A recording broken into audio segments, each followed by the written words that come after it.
Good afternoon, student. So today we discuss about personal financial planning, chapter 3, 4, and 5, which is belongs to saving, investment, and insurance. Okay, first chapter, as you know, means unit 3, saving plan. So what's a saving? Then which are all the saving plans are there? Just we discuss one by one. So first one, saving. First question in arise in everybody mind, what's a saving? Then what's a investment? Then what's the difference between saving and investment? So saving is nothing, is the portion of income not spent on current expenditure. That means portion of your income kept aside, it is called saving. Say example, your salary 20,000. 5,000 you are investing in insurance, that is saving. Or 5,000 investment on mutual fund, SIP, that is saving. Next question, why saving? But anyway, nowadays for everybody saving is very important. Without saving, so we cannot contact future contingencies. So that is why saving is very important for each and every person. Any salary, but any saving, but saving is required. But later I'll let you know why saving is needed. ಏನಕ್ಕೆ ನಮ್ಗೆ saving ಬೇಕು, ಅದು ಬೇಕಾ ಬೇಡವಾ, ಬೇಕಾದ್ರೆ ನಾವೆಲ್ಲಿ invest ಮಾಡ್ಬೋದು, then what's the difference between saving and investment, each and everything I let you know. But anyway saving is the portion of your income not spent on current expenditure. ಅಂದರೆ ನಿಮ್ಗೆ ಏನು ಒಂದು ಅಮೌಂಟ್ ಬರುತ್ತೆ, like any form of income, house property income ಆಗ್ಬೋದು, salary ಆಗ್ಬೋದು, any other income ಆಗ್ಬೋದು, ಆ ಬಂದ ಇನ್ಕಮ್ನಲ್ಲಿ portion or small proportion of amount kept aside in the sense investment on some securities, it is called saving. So saving is the portion of income not spent on current expenditure, as well as, in other word, it is the money set aside for future use and not spent immediately. So always saving ಅಂದ್ರೇನು, for the purpose of future. Future ಏನೋ ಒಂದು emergency birth, say example children education, then retirement. So after retirement, no salary, then it is required, some amount is required. Or for children education, some amount is required. So that is why each and every person, we have to kept some portion of amount aside for future benefit. That is why, so saving is nothing, amount kept aside for future benefit, that's the saving. Then always saving should be smart ಅಂತ ಹೇಳ್ತೀವಿ. Smart, what is smart? S for specific, M for measurable, A for attainable, R for relevant, and T for time bound. SMART means specific, measurable, attainable, relevant, and time bound. ಒಂದು saving ಅಂದಾಗ ಇಷ್ಟು content ಇರಬೇಕು, like ಅದೇನು specific ಆಗಿರಬೇಕು, then measurable, then attainable, then relevant, then time bound. What's the specific? Specific means what are you saving for? Where you are going to investment? Insurance, or post office, or share, or debenture, or bond, or real estate, or derivatives, any form, anywhere you can invest as your wish. But first you make specific where you can invest. Next one, it is measurable. Measurable means how much? Monthly 5,000, or monthly 10,000, or monthly 1 lakh as your income. So 1 lakh income ಮತ್ತಿದೆ ಅಂದ್ರೆ ಅದರ 20% means 20,000 we can save, we can kept aside. That should be measurable. ಇಲ್ಲ ನಾನು ಈ month 1 lakh invest ಮಾಡ್ತೀನಿ, next month 20,000. No. Say example, if you take insurance premium, it is common, it's a specific amount for each and every month or each and every year. Say example, post office, common amount. Say example, RD, every month 100 rupees, 100 rupees only. ಈ month 100 ಮಾಡ್ತೀನಿ sir, next month 200 ಮಾಡ್ತೀನಿ, ಆಮೇಲೆ 300. Not possible. So that is why it should be measurable, specific amount we need to invest. Next, attainable. Is it possible to save? Say example, someone labour is taking only 5,000 salary, is it possible to save? ಅದನ್ನು ನಾವು ಮೈಂಡಲ್ಲಿ ಇಟ್ಕೋಬೇಕು. Say example, if you take 1 lakh salary also, how much you can save? Rent ಎಷ್ಟಿದೆ, other expenditure ಏನಿದೆ ಅದೆಲ್ಲ ಕಳೆದು remaining amount if available then we can save. Otherwise, it is very difficult. That is why attainable in the sense, is it possible to save? Then how much amount we can save? Next one, next relevant. Relevant in the sense, is saving is important to you. Yes, it is important for future contingencies. Like tomorrow, what will happen? We don't know. Say example, best example, Corona. Corona ಬರ್ತು almost 50% job lost ಆಯಿತು. Then how to run life? By that time saving is needed. Saving ಅಂತ ನಿಮ್ಮ ಹತ್ರ ಒಂದಷ್ಟು amount ಇದ್ದರೆ we can utilise it. So that is why saving is very important. That means relevant. Time bound means specific goal, how much return needed. And also time bound means for how many years we can invest. Say example, insurance for 10 years or 20 years, recurring deposit for 5 years or 10 years or 1 year. So we need to maintain one particular time bound. So saving is portion of amount kept aside for future benefit. That's a point number one. Then saving, it should be in SMART format. SMART means specific, measurable, attainable, relevant, and time bound. Next, objective of saving. Why saving is needed? Why saving is required? One is saving an emergency fund. For emergency, tomorrow what will happen, we don't know. Today everything is fine, health wise and other things okay. But what about tomorrow? Tomorrow may happen anything. So that is why we need to maintain some portion of amount aside as a saving. Kept amount aside as a saving for emergency. Say example XYZ accident ಆಗುತ್ತೆ, saving ಇಲ್ಲ ಅಂದ್ರೆ ಏನು ಮಾಡೋದು? ಏನೋ ಅವ್ರ bank ಅಕೌಂಟಲ್ಲಿ ಒಂದಷ್ಟು amount, ಒಂದು 10,000 or 50,000 or 1 lakh rupees ಇದ್ರೆ they can utilize immediately. So that is why every people, as an investor, we need to invest some portion of amount as a saving. Next one, save for big purchase. Say example, house purchase, then purchase of car, then purchase of jewelry. For that, saving is needed. It is not small amount. Say example, purchase of grocery, not a matter, just 100 rupees or 200 rupees or 300 rupees. House, maybe 1 crore or 50 lakhs or 40 lakhs. Then car, more than 10 lakh rupees. Jewelry, more than 5 lakh rupees. These are all huge investment. So for that, we need to save some portion of amount. Next one, save for children education. As you know, children education nowadays, very costly as compared to earlier. So that is why we need to save some portion of amount for children education or marriage. For this reason, every month or every year, we need to save some portion of income. Next one, save for retirement. After retirement, no salary. Then how to live? How to carry our life? Then some portion of investment or saving is needed. So once again, objective of saving, first one, save an emergency fund for emergency reason like accident or health problem. Next one, save for big purchase like house property purchase, then jewelry or car, some other precious asset. Next one, save for children education or marriage. Then finally, save for retirement. These are all the objective of saving.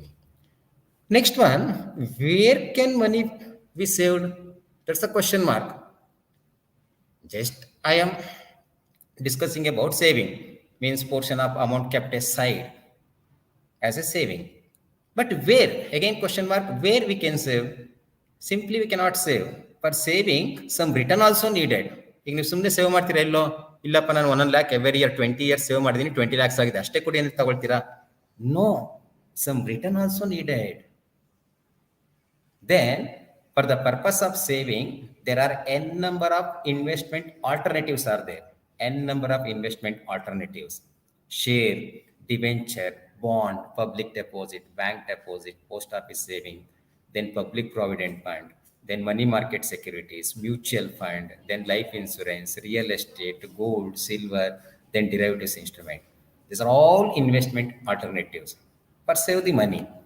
ನೀವು save ಮಾಡಬೇಕು ಅಂದರೆ ಬ್ಯಾಂಕಲ್ಲೇ ಇಡಬೇಕು ಅಂತೇನಿಲ್ಲ. You can go for share ಮೇಲೆ invest ಮಾಡಿದ್ರೆ ಯಾವತ್ತೂ ನಿಮ್ಗೆ ಬೇಕಾದಾಗ ಶೇರ್ನ ಸೆಲ್ ಮಾಡ್ತೀರಾ, you can utilise your amount.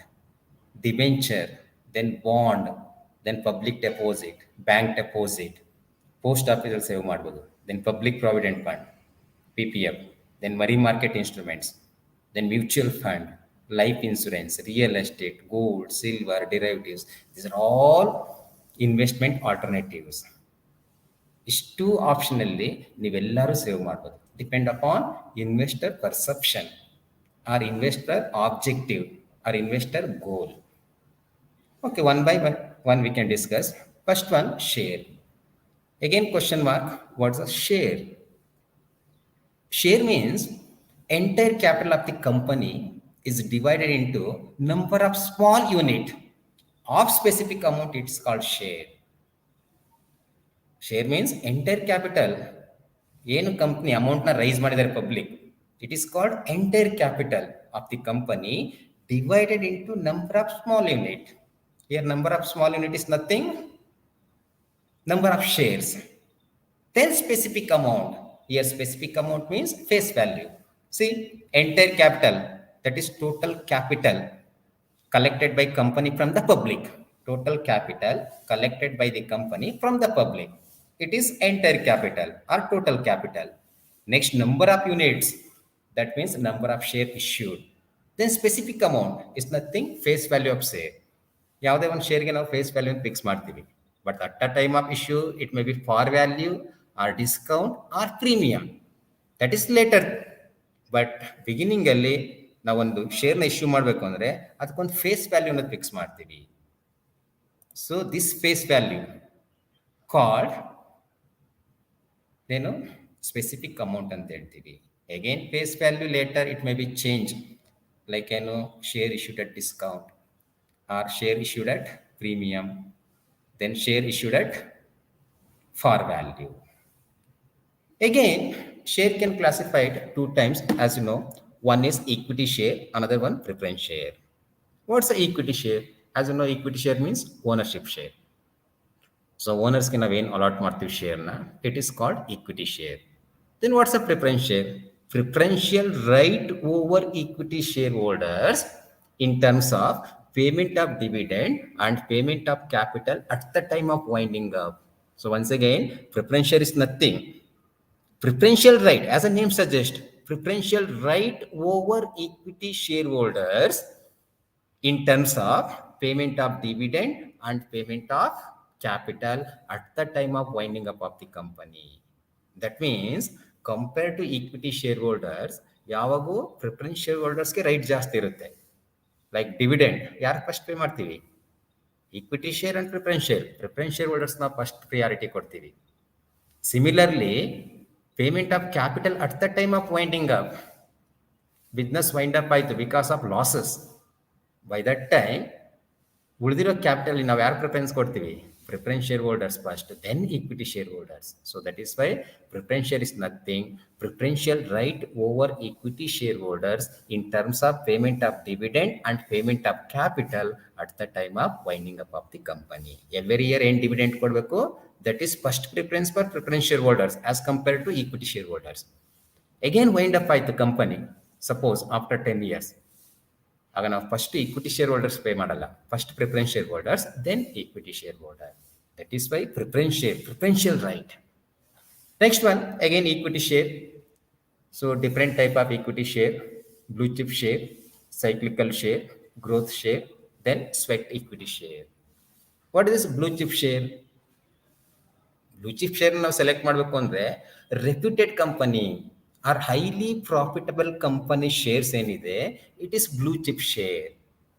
Next cyclical, say example ice cream which is manufacture, means majority manufacture I am telling.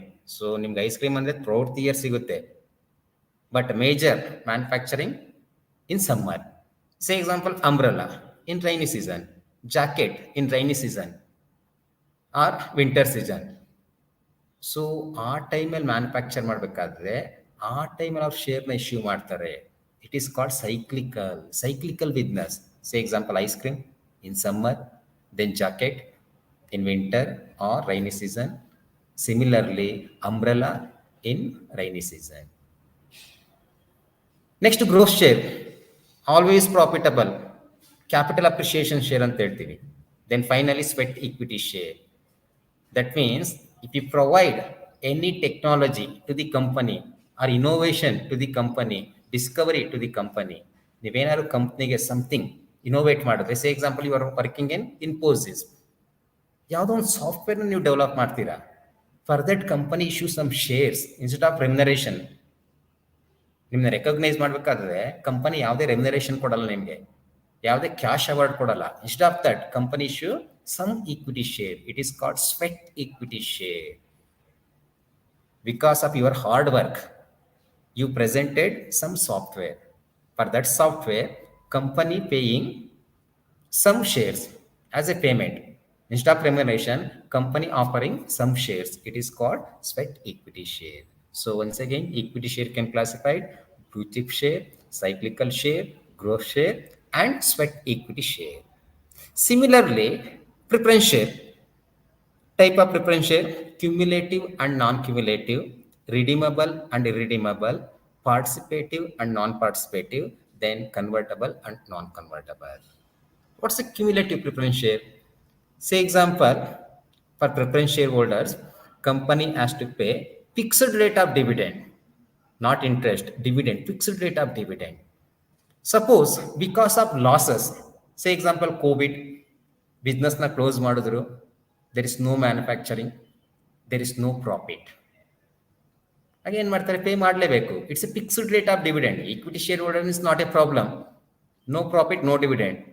Is there profit? Then you pay dividend. But similarly, in case of preference share, we have to pay fixed rate of dividend, 12%. Preference share means 12%.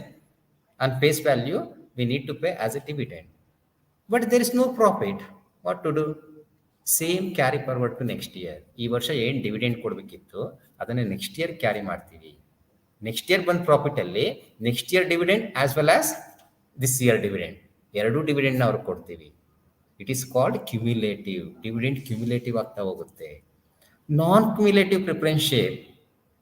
Suppose for particular year loss means you will not pay any dividend for next year. ಆ ವರ್ಷ loss ಆಯ್ತಾ, no dividend. ಅದು next year ನೀವು carry ಮಾಡಲ್ಲ. It is called non-cumulative preference share. Redeemable, irredeemable. Redeemable means short term, irredeemable long term. Then participative, non-participative. After payment of all dividend, tax, expenditure, still some amount available. Then preference shareholder participate to that amount. Like say example, ನೀವೆಲ್ಲ payment ಮಾಡ್ತೀರಾ ಬಂದ್ profit. Say example, 1 lakh rupees profit for the year. In that interest minus ಮಾಡ್ತೀರಾ, tax minus ಮಾಡ್ತೀರಾ, some expenditure pay ಮಾಡ್ತೀರಾ, equity share ಹೋಲ್ಡರ್ಸ್ಗೂ pay ಮಾಡ್ತೀರಾ. Still some amount available. Then this participative preference shareholders can participate to additional dividend. Fixed dividend 12% already given, still amount available, ಅದಕ್ಕೂ ಕೂಡ ಇವರು participate ಮಾಡ್ಬೋದು, ನಮಗಿನ್ನ additional dividend ಕೊಡಿ ಅಂತ. That is called participative preference share. Non-participative means these preference shareholders not possible to participate for additional dividend or additional profit. Next, convertible and non-convertible. Share means preference share which can convert to equity share. It is convertible. And non-convertible means it is not possible to convert equity share. So once again, share means entire capital of the company divided into number of small units. It is called share. Share can classified two types. One is equity share, another one preference share. So again, equity share can classified as a blue chip share, cyclical share, growth share, and sweat equity share. Preference share can classified as cumulative and non-cumulative preference share, redeemable and irredeemable preference share, participative and non-participative, convertible and non-convertible. This is the first option. As you know, student, so here basically investment alternative, money market and capital market. Money market means, as you know, short term. Capital means long term. Share, then derivatives. These are all comes under capital market instruments. As a long term, more than 1 year, any security issued for more than 1 year, then it is called capital market security. Anyway, issue of share, which comes under capital market security. Debenture and bond comes under capital market security. Derivatives comes under capital market security. Then money market security, short term, up to 1 year. Issue of some financial securities up to 1 year. It is called money market securities. Later we can discuss money market securities. But anyway, shares comes under capital market security. Next one, debenture and bonds. What's a debenture? Then what's a bond? Then what's the difference between these two, debenture and bond? Debenture or bond is a document issued by company as an evidence of debt. ಅಂದರೆ company ಏನು ಸಾಲ ತಗೊಳುತ್ತೆ ಅದು company ಒಂದು acknowledgement ಕೊಡುತ್ತೆ. Say example, you take gold loan, ಏನು ಮಾಡ್ತೀರಾ, ಗೋಲ್ಡ್ನ pledge ಮಾಡ್ತೀರಾ, ಅದಕ್ಕೆ ರಿಟರ್ನ್ ಬ್ಯಾಂಕ್ ಅವರು ನಿಮ್ಗೆ ಲೋನ್ ಕೊಡ್ತಾರೆ. Similarly here you are the investor.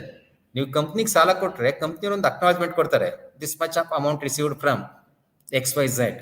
That is acknowledgement. That's a debenture. That's the evidence. That means a debenture or bond is a document issued by a company as an evidence of debt. ಅವರೇನು public ಇಂದ debt ನ collect ಮಾಡ್ತಿದ್ದಾರೆ ಅಥವಾ ಸಾಲ ತಗೊಳ್ತಿದ್ದಾರೆ, ಅದಕ್ಕೆ ಒಂದು acknowledgement ಕೊಡ್ತಾರೆ. This much amount V taken. It is called debenture. It is certificate issued by company under its seal, acknowledging a debt due by company to its holder, that means investor. So company ಸಾಲ ತಗೊಂಡು ಅದಕ್ಕೊಂದು acknowledgement ಕೊಡಬೇಕಾದ್ರೆ company seal ಇರಬೇಕು. ಈಗ say example XYZ company ಸಾಲ ತಗೊಂಡು ABC company seal ಹಾಕೋಕ್ಕಾಗಲ್ಲ. It's not legal, it's not rule. So that is why, so ಯಾವ ಕಂಪ್ನಿ ಪಬ್ಲಿಕ್ ಇಂದ ಸಾಲ ತಗೊಳುತ್ತೋ which give one acknowledgement, guarantee. ಈಗ ಸೇ ಎಕ್ಸಾಂಪಲ್, ನೀವು ಯಾರಿಗೂ ದುಡ್ಡು ಕೊಡ್ಬೇಕಾದ್ರೆ ಒಂದು ಗ್ಯಾರಂಟಿ ಬೇಕಲ್ವಾ? ಈಗ ಬ್ಯಾಂಕ್ ಅವ್ರು ನಿಮ್ಗೆ ಸಾಲ ಕೊಡ್ಬೇಕಾದ್ರೆ ಗ್ಯಾರಂಟಿ ತಗೊಳ್ತಾರೆ. ಏನು ಗ್ಯಾರಂಟಿ? ಲೈಕ್ ಏನೋ ಒಂದು ಪ್ಲೆಡ್ಜ್ ಮಾಡ್ಬೇಕು ನೀವು, ಲೈಕ್ ಗೋಲ್ಡ್ ಆಗ್ಬೋದು, ಆರ್ ಹೌಸ್ ಪ್ರಾಪರ್ಟಿ ಆಗ್ಬೋದು, ಲ್ಯಾಂಡ್ ಡಾಕ್ಯುಮೆಂಟ್ ಆಗ್ಬೋದು, ಅಥವಾ ಯಾವುದೋ ಗೌರ್ಮೆಂಟ್ ಎಂಪ್ಲಾಯಿ ಸಿಗ್ನೇಚರ್ ಆಗ್ಬೋದು.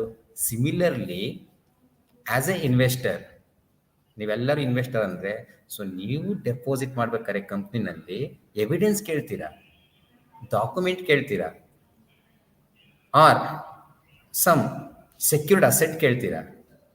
So it is called debenture. A debenture or bond is a document issued by company as an evidence of debt. Again, debenture can classified secured and unsecured debenture. Secured means a pledged some asset against investment, but unsecured means no pledging. Redeemable and irredeemable means short term and long term. That means short ಟರ್ಮ್ಗೆ ಅದನ್ನ issue ಮಾಡಿ redemption ಮಾಡಿದ್ರೆ it is called redeemable. Otherwise, irredeemable means long term. Convertible, non-convertible. Debenture, which can convert to equity share, then it is called convertible. Otherwise, it is non-convertible. Then coupon rate, specific coupon rate. Then zero coupon rate. Specific rate, that means 12% debenture. 12% is the specific rate. 10% debenture. 10% is the specific rate. Rate of interest, specify ಮಾಡಿರ್ತಾರೆ. 10%, 5%. or 12%, 18%, it's a specific rate. Then zero coupon rate, issued at discount, then payable at par. Say example, 1000 rupees debenture or bond, same issued for 900 rupees. 1000 face value, but ನಿಮ್ಗೆ ಕೊಡ್ತಿರೋ 900 rupees, 100 discount. Later, after 1 month or after 1 year or after maturity, redemption at face value or par value means 1000. ನೀವು 900 invest ಮಾಡಿದ್ದೀರಾ, but after 1 year you receive par value or face value, that means 1000. 900 invest ಮಾಡಿ 1000 rupees ನೀವು receive ಮಾಡಿದ್ರೆ then 100 rupees profit. ಅಲ್ಲಿ rate specify ಮಾಡಲ್ಲ, rate ಕೊಡಲ್ಲ ನಿಮಗೆ, just amount ಎಲ್ಲಿ ಕೊಡ್ತಾರೆ, 100 rupees ಇಸ್ ದಿ ಪ್ರಾಫಿಟ್. ಯಾಕೆಂದ್ರೆ ನೀವು ಇನ್ವೆಸ್ಟ್ ಮಾಡಿರೋದೇ 900 rupees, but after maturity you are receiving 1000 rupees, then 100 rupees is the profit. It is not rate. So specific coupon rate or zero coupon. So once again, zero coupon rate of debenture means debenture issued at discount and redeemable at par value. Discount ಅಲ್ಲಿ issue ಮಾಡಿ for value redemption ಮಾಡಿದ್ರೆ it is called zero coupon debenture. then registered and bearer debenture. Next, bond. The basic difference between debenture and bond, almost bond issued by government. So government in the ಏನು evidence ಅಥವಾ acknowledgement ಏನು ಕೊಡ್ತಾರೆ it is called bond. Again bond can classified callable bond, fixed rate and floating rating bond, zero coupon bond, mortgage bond, perpetual bond, callable and puttable bond. So next alternative. So one we can invest in share. Share means equity share and preference share. Another one debenture and bond. Next alternative public deposit. What is this public deposit? Then what's the difference between public deposit and bank deposit? That is question mark. So public deposit means the Companies Act provides that companies can accept deposit directly from the public. ಅಂದ್ರೆ ಇಲ್ಲಿ ನಿಮಗೆ share issue ಮಾಡಲ್ಲ company, ಡೆಪಾಸಿಟ್ನೇ accept ಮಾಡ್ತಾರೆ. Say example I am a investor, you are the company, ನೀವು ನನ್ನಿಂದ 2 crore rupees deposit ತಗೊಳ್ತಿದ್ದೀರಾ. For that you give some rate of return as a interest, that is secondary. But companies collect some amount as a deposit directly from the public. Then again you can ask question, so what's the difference between share and public deposit? Share means its face value small amount, say example 10 rupees, 100 rupees or 50 rupees, like that. But deposit means lakh together or crore together. Again, for share, company offer dividend, high profit, high dividend, less profit, less dividend, no profit, no dividend. But per deposit, company has to pay some fixed rate of interest. Say example, ನಾನು in the company, XYZ company, 1 crore deposit accept ಮಾಡಿದೆ ಅಂದರೆ 10% interest. So 1 crore of 10%, 10 lakhs interest per annum. Next, bank deposit. As an investor, you can invest in bank deposit. So bank deposit, as you know, which includes current account, saving bank account, fixed deposit, then recurring deposit. Again, fixed deposit and recurring deposit difference. Fixed means one time investment. Say example 5 lakh ನೀವು fix ಮಾಡಿಬಿಡ್ತೀರಾ for 5 years or 7 years. After particular maturity period, you will get double amount. If you invest 5 lakhs, then after maturity you will receive 10 lakhs. If you deposit 1 lakh, after maturity you will receive 2 lakhs. Sometimes rates, bank provide particular rate. Say example, almost nowadays bank they provide 5% to 7%. Some banks 5.5, 6%, up to 7% they are providing rate of interest on fixed deposit. ನೀವೇನಾದ್ರು fixed deposit ಮಾಡಿದ್ರೆ different rate from different banks, start from 5% up to 7%. Next one, recurring deposit. Every month we have to pay. Say example 1,000 up to 5 years. 12 months into 5 years, 60 months. Every month you are paying 1,000 or depositing 1,000 means 5 years ಅಲ್ಲಿ ನೀವು 60,000 deposit ಮಾಡ್ತೀರಾ. Including interest, bank provides 75,000. That additional 15,000 considered as profit. As I told, investment means for the purpose of return. That's the major objective or primary objective of investment. So ಹಾಗಾಗಿ ನೀವು recurring deposit, every month we have to pay. Fixed means one time investment or one time deposit. But recurring deposit means every month we have to pay. We have to deposit for particular period. Say example 1 year. 1 year recurring deposit means 12 months. 1,000 into 12 months, your investment 12,000. But bank provide 15,000. That 3,000 difference amount considered as return on investment. So once again, bank deposit includes current account, saving bank account, fixed deposit account, then recurring deposit account. Next one, post office savings. So similar to bank investment, one more alternatives, that is post office savings. Post office, they collect small saving from the people, that means investor, through saving bank account facility. Then post office savings are Kishan Vikas Patra, National Savings Certificate, that means NSC, monthly income scheme, recurring deposit, time deposit.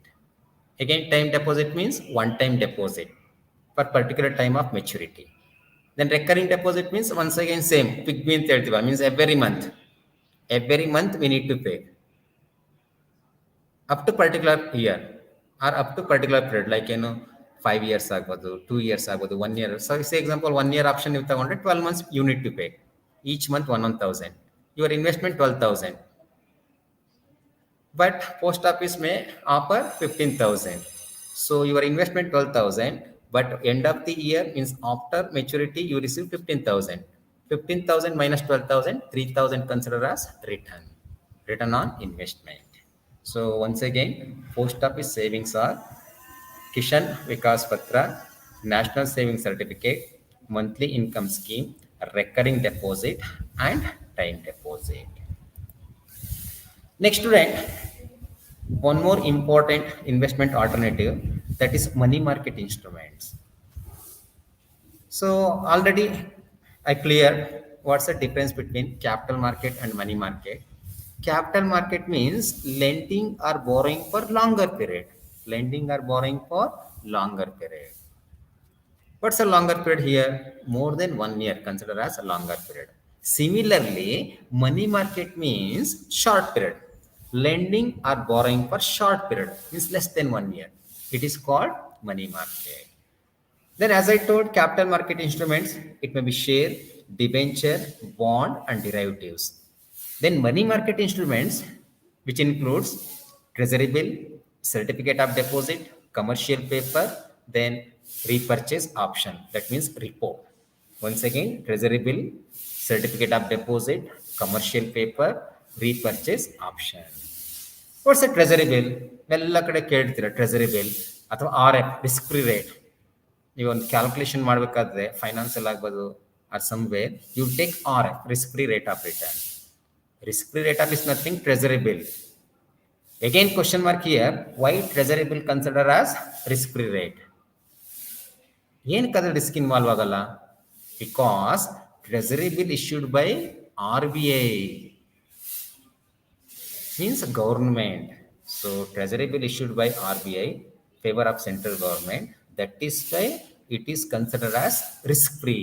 ರಿಸ್ಕೇ ಇರಲ್ಲ government ಅಂದಮೇಲೆ, risk ಯಾವುದು ಇರಲ್ಲ ಅಲ್ವಾ. ಅವ್ರು ಎಷ್ಟು amount ತಗೊಂಡಿರ್ತಾರೆ ಅಷ್ಟು ಕೊಡ್ತಾರೆ. Company may be wind up, company loss ಆದರೆ ನಿಮ್ಗೆ ರಿಟರ್ನ್ ಕೊಡಲ್ಲ. ನೀವು ಯಾರೋ ನಿಮ್ಮ ಫ್ರೆಂಡ್ಸ್ ಕೊಡ್ತೀರಾ, ಲಾಸ್ ಆದರೆ ರಿಟರ್ನ್ ಕೊಡಲ್ಲ. ಯಾವುದೋ ಬ್ಯಾಂಕಲ್ಲಿ ಇನ್ವೆಸ್ಟ್ ಮಾಡ್ತೀರಾ, ಬ್ಯಾಂಕ್ ಹೋಗ್ಬೋದು ನಿಮ್ಗೆ ಯಾವ ಅಮೌಂಟು ಕೊಡದೇನೆ. But RBI, banker to banker. So that is why treasury bill issued by RBI in favor of central government of India, so which is considered as risk-free rate of return. Say example, government, central government ಯಾವುದೋ ಒಂದು project ತಗೊಂಡಿದೆ, like transportation ಆಗ್ಬೋದು or communication facility or other facility, ಅದು ದುಡ್ಡು ಬೇಕು immediate. Then central government issue treasury bill through RBI. ಯಾಕೆಂದ್ರೆ ಗೌರ್ಮೆಂಟ್ಗೂ ದುಡ್ಡು ಬೇಕೇ ಬೇಕಲ್ವಾ, ಗೌರ್ಮೆಂಟ್ ಅದೇನು ದುಡ್ಡು ಬೇಡ ಅಂತೇನಿಲ್ವಲ್ಲ. So for that, so RBI issue treasury bill in favor of central government. Then treasury bill issued a discount for shorter period, 14 days to 364 days. That means 14 days to 1 year. As I told, 1 year or less than 1 year considered as money market securities. ಯಾವುದೇ money market security more than 1 year ಹೋಗಲ್ಲ, up to 1 year. That means 364 days. So that is why treasury bill issued by government for 14 days minimum, then maximum 364 days. Similarly, certificate of deposit.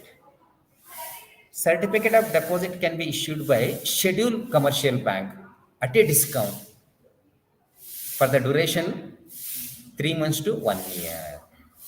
Certificate deposit ಯಾರು issue ಮಾಡ್ತಾರೆ? Scheduled commercial bank.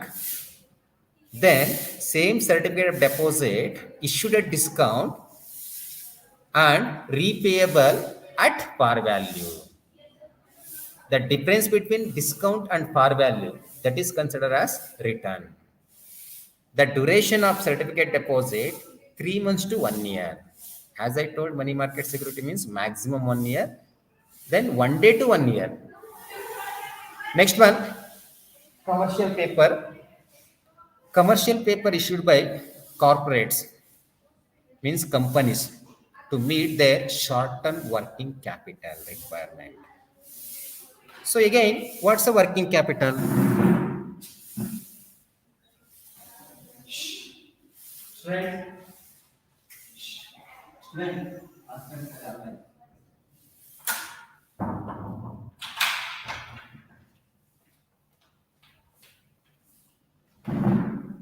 Okay, so commercial paper here issued by companies to meet their short-term working capital. As you know, working capital means day-to-day expenditure. Say example, companies require purchase of raw material, but there is no fund. Then company go for issue of commercial paper. Again, company expenditure can classify two types: capital budget expenditure and working capital expenditure. Capital budget means investment on long-term asset, like ಒಂದು machinery buy ಮಾಡಬೇಕು ಅಥವಾ building construction ಮಾಡಬೇಕು. These are all considered as long term. ಅದಕ್ಕೆಲ್ಲ ಅವರು issue of share and debenture. As you know, in business, every business, there are two alternatives. One is investment. For that investment, from where you can borrow money. That means liability side and asset side. Just you go through balance sheet, liability and asset. So asset means purchase of machinery. But a machinery ಯಾವ amount in the purchase ಮಾಡ್ತೀರಾ? That's a question mark. Issue of share or bank loan or some other source of money. Similarly here, to meet working capital. So as you know, working capital means day-to-day expenditure. Day-to-day expenditure means short-term expenditure. Short-term expenditure means company can go for money market instrument. It is called commercial paper. Again, you can ask question, sir, what about capital budgeting? Long-term investment or investment on machinery.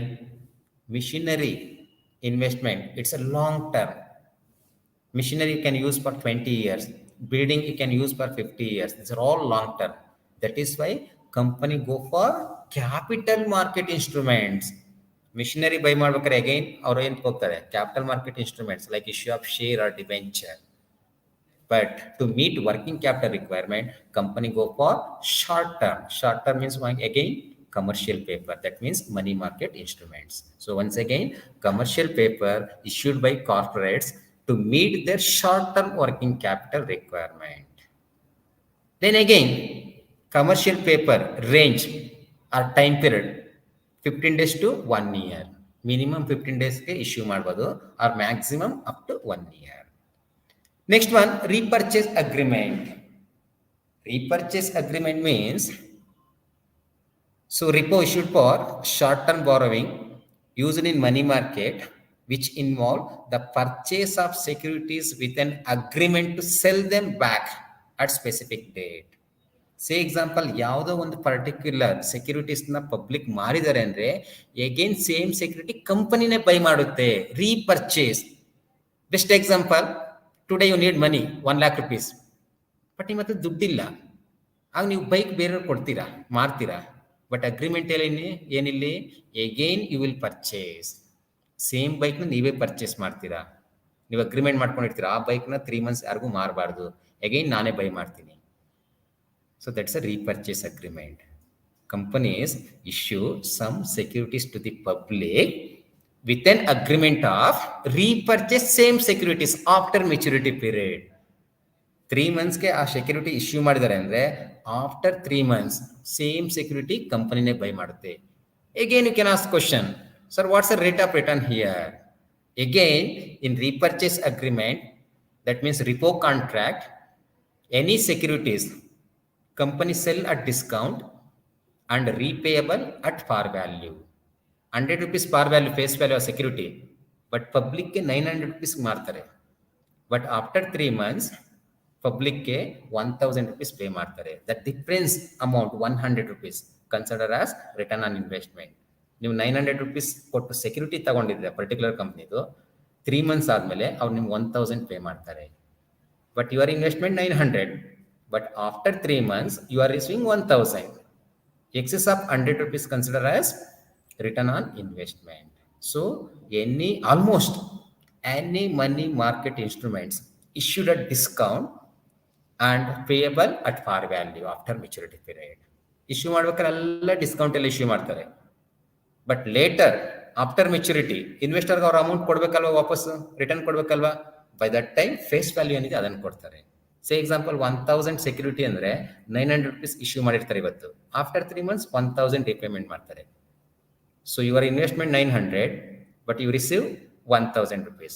The difference 100 rupees considered as return on investment or profit or return.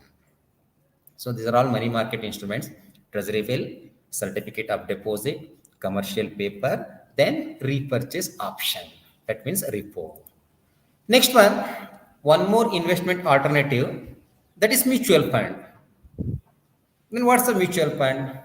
Then what are the types of mutual fund? Share is one option, debenture and bond is one option, public deposit one type of investment, then bank deposit another type of investment, similarly money market instruments. Then next, mutual fund. What's a mutual fund? Investor pool their money to earn return on their capital over a period. So ಯಾವುದೋ ಒಂದು particular mutual fund ಇನ್ವೆಸ್ಟ್ಮೆಂಟ್ಗೆ ಏನು amount pool ಮಾಡ್ತಾರೆ investor, that means ಏನು invest ಮಾಡ್ತಾರೆ, it is called mutual fund. Again share issued by company, debenture issued by company, money market security, treasury bill issued by RBI, commercial paper issued by company, certificate of deposit issued by bank. It may be bank or company or RBI. But mutual fund na manage ಮಾಡೋದು portfolio manager. Just they collect money from investor, same amount they invest somewhere. Say example, I'm a mutual fund manager, you're all investor. ನಿಮ್ಮಿಂದ ನಾನು amount collect ಮಾಡ್ತೀನಿ 1000 rupees from each. Same amount ನಾನು ಏನು ಮಾಡ್ತೀನಿ, I invest somewhere, means profitable companies. ನಾನು profit ಮಾಡಿ again some percentage ನಾನು retain ಮಾಡ್ಕೊಂಡು as a portfolio manager remain ನಾನು ನಿಮಗೆ ಟ್ರಾನ್ಸ್ಫರ್ ಮಾಡ್ತೀನಿ. That's a mutual fund concept. Here mutual fund, that means as a investor your investment in mutual fund company. That means portfolio manager, ಈ manage fund ಅವ್ರೇನು ಮಾಡ್ತಾರೆ, same amount ಈ invest somewhere. Asset allocation, it is called asset allocation or fund allocation. Insurance sector, then banking sector, IT sector, pharmaceutical, ಈ ಸೆಕ್ಟರಲ್ಲೂ ಅವ್ರು invest ಮಾಡ್ತಾರೆ. Again profit ಮಾಡಿ, ನಿಮ್ಮ ಅಮೌಂಟಿಂದ ಪ್ರಾಫಿಟ್ ಮಾಡಿ ಎಗೈನ್ ಆ ಬಂದ ಅಮೌಂಟ್ನ some portion they retain as a portfolio manager. ಯಾಕೆಂದ್ರೆ ಅವ್ರು ತಾನೇ ವರ್ಕ್ ಮಾಡಿರೋದು, ನಿಮ್ಮಿಂದ ಕಲೆಕ್ಟ್ ಮಾಡಿ ಎಲ್ಲ ಕಡೆ ಇನ್ವೆಸ್ಟ್ ಮಾಡಿ ಪ್ರಾಫಿಟ್ ಮಾಡಿಕೊಟ್ಟಿರೋದು ನಿಮಗೆ. Some percentage they retain, then rest of percentage transfer to investor. That's a concept of mutual fund. Again types of mutual fund based on asset class: debt fund, equity fund and hybrid fund. What is this debt fund? Debt fund, also known as fixed income fund, invest in asset like government securities and corporate bond. Portfolio manager ನಿಮ್ಮಿಂದ ಏನು amount collect ಮಾಡ್ತಾರೆ ಅದನ್ನ next ಏನು ಮಾಡ್ತಾರೆ, they investment on some securities. That means fund allocation or asset allocation. ಆ fund allocation ಮಾಡಬೇಕಾದ್ರೆ portfolio manager investment on debt fund. Whatever amount collected from investor, in our example you are all investor, portfolio manager collect fund from you people, same amount e investment and debt fund only, or debt related fund or debt related securities like corporate bond or government securities. It is called debt funds. Then what's the equity fund? Whatever amount collected from investor, same amount investment on equity related investment or equity fund investment for the purpose of capital appreciation. It is called equity fund. ಅಂದ್ರೆ ನಿಮ್ಮಿಂದ ಏನು amount collect ಮಾಡ್ತಾರೆ ಅದನ್ನ debt related fund invest ಮಾಡಿದ್ರೆ it is called debt fund, or equity related fund invest ಮಾಡಿದ್ರೆ it is called equity funds. Then hybrid, combination of both debt and equity. ನಿಮ್ಮಿಂದ 1000 rupees collect ಮಾಡ್ತಾರೆ portfolio manager, same amount out of 1000 500 investment in equity fund, then rest of 500 in debt funds, then it is called hybrid fund. Only debt, debt fund, only an equity, equity fund, then combination of both debt and equity, then it is called hybrid fund. So concept beginning ಅಲ್ಲಿ very clear ಆಗಿ ಹೇಳಿದ್ದೀನಿ. So mutual fund means mutual fund agency collect fund from the public, from investor. Same amount ಅವ್ರು ಯಾವ business ಮಾಡಲ್ಲ. Like say example Infosys company, software business, then pharmaceutical, manufacturing of tablets or medicine. But ಇಲ್ಲಿ mutual fund ಯಾರನ್ನು ಯಾವ manufacture ಮಾಡಲ್ಲ, ಯಾವ service ಕೊಡಲ್ಲ. Just they collect money from the public, same money they allocate on different asset or different companies. Say example, best example, Grutic. Earlier one Grutic ಅಂತ concept ಬರ್ತು. ಏನ concept? ಅವ್ರ amount ಎಲ್ಲ collect ಮಾಡಿದ್ರು public ಇಂದ.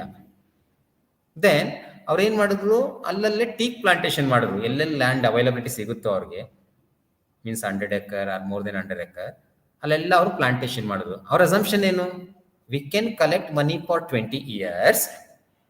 So 20 years ke from the day 1 or year 1 ಏನು amount collect ಮಾಡ್ತೀವಿ public ಇಂದ, ಅದನ್ನ ನಾವು ಖರ್ಚು ಮಾಡಿ ಪ್ಲಾಂಟೇಶನ್ ಮಾಡೋಣ ಟೀಕ್ನ. ಸೊ 20 ಇಯರ್ಸ್ಗೆ ಟೀಕ್ ಗ್ರೋತ್ ಆಗುತ್ತೆ ಚೆನ್ನಾಗೆ. ಅಗೈನ್ ಅದನ್ನೇ ಮಾರಿ ಇನ್ವೆಸ್ಟರ್ ದುಡ್ಡು ಕೊಡೋಣ along with profit. That is their concept. But failure ಆಯ್ತು later because of some problems. But anyway, whatever amount collected from the public, same amount they investment on some securities, financial asset. ಬಂದ profit ಅಲ್ಲಿ mutual fund ಏಜೆನ್ಸಿನೂ some amount retain ಮಾಡ್ಕೊಳ್ಳುತ್ತೆ. Again remaining investors ಕೂಡ allocate ಮಾಡುತ್ತೆ. That's a concept of mutual fund. So anyway, based on asset class, debt fund means whatever amount collected from public, same amount investment on debt related funds only, like government securities or corporate bond. Equity means investment on equity related assets only, equity related financial assets. Then finally, hybrid fund, combination of both, like equity and debt. Next one, based on structure, open ended and closed ended mutual fund. ಇದನ್ನು almost ನೀವೆಲ್ಲ ಡಿಗ್ರಿಲೆಲ್ಲ ಓದಿರ್ತೀರ. Open ended mutual fund and closed ended mutual fund.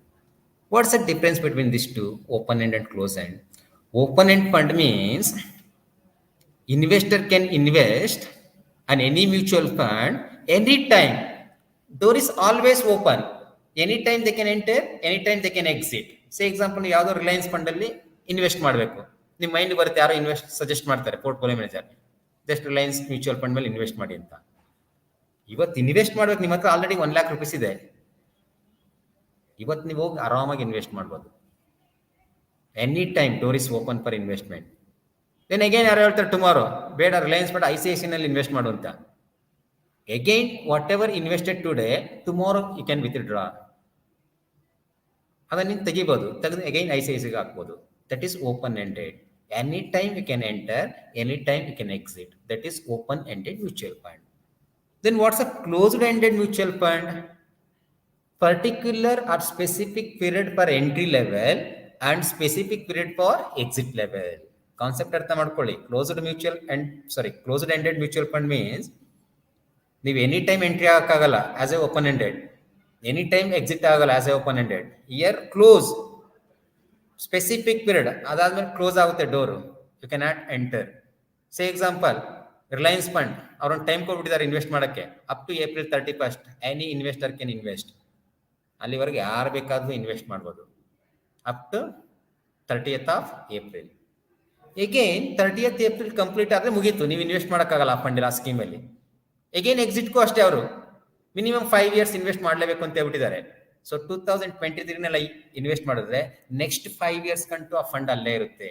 After 5 years only you can withdraw your amount, means after maturity you can collect your amount, invested amount. But open end means anytime you can enter, anytime you can exit. But closed end means particular or specific period for entry and exit level. Next one, based on investment objective, growth fund, income fund, liquid fund and tax saving fund. What is this growth fund? The main objective of growth fund is capital appreciation. ನಿಮ್ಗೆ regular income ಬರಲ್ಲ ಅಲ್ಲಿ. Every month invest ಮಾಡ್ತಾ ಹೋಗ್ತೀರಾ, every year invest ಮಾಡ್ತಾ ಹೋಗ್ತೀರಾ. Then end of the maturity you will get one lump sum amount. So example LIC, best example for capital appreciation. LIC ನಲ್ಲಿ ನೀವೇನು ಮಾಡ್ತೀರಾ, every year 5,000 premium for 20 years. 5,000 premium per year into 20 years, total your investment 1 lakh. But LIC 1 lakh ಕೊಡ್ತಾರಾ? No, 1,50,000. That 50,000 is considered as capital appreciation. One time ನಿಮ್ಗೆ ಕೊಡ್ತಿದ್ದಾರೆ, yearly ಕೊಡ್ತಾ ಇಲ್ಲ. ನೀವು yearly pay ಮಾಡ್ತಿದ್ದೀರಾ as a investor, but you receive in one time after maturity.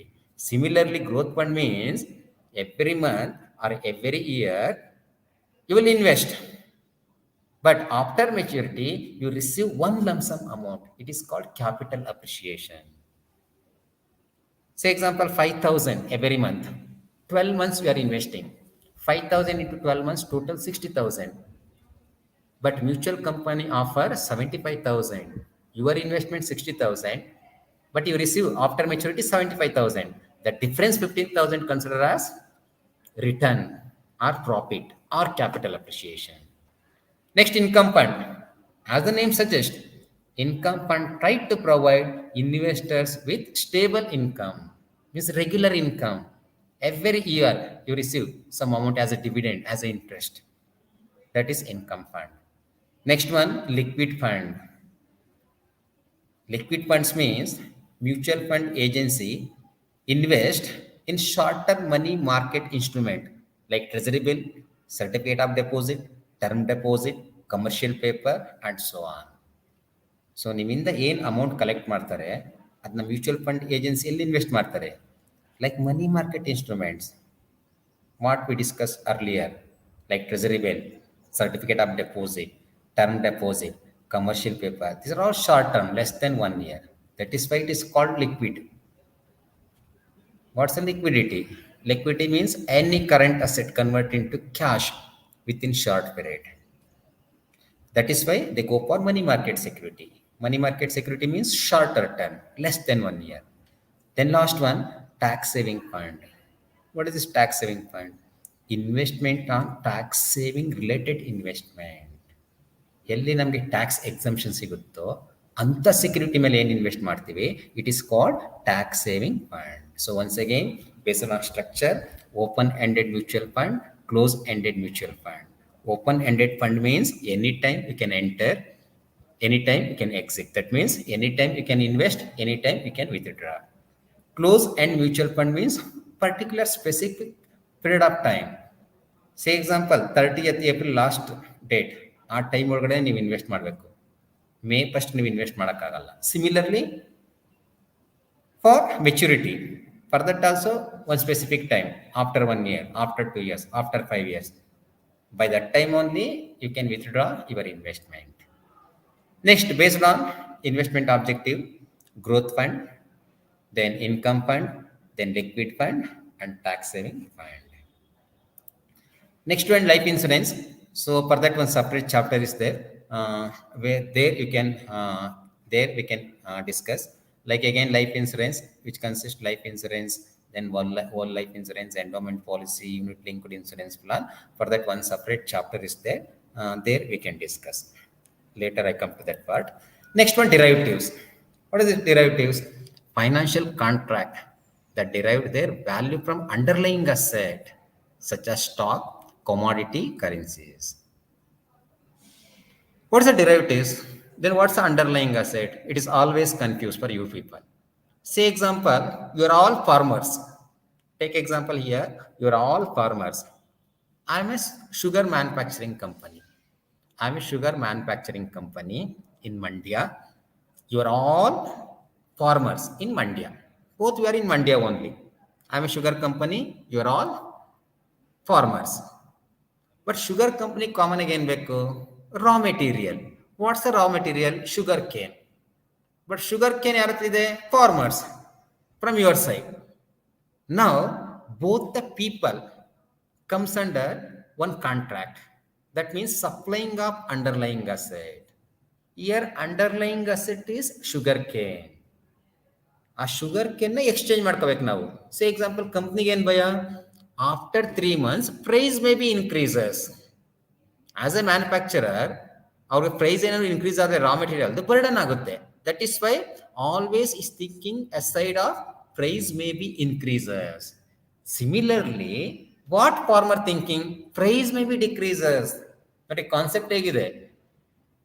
Sugar manufacturer, that means factory, they are thinking as price may be increases.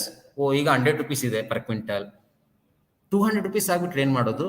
100 rupees ನಾವು extra ಕೊಡಬೇಕಲ್ಲ. Similarly, for farmer, right now 100 rupees.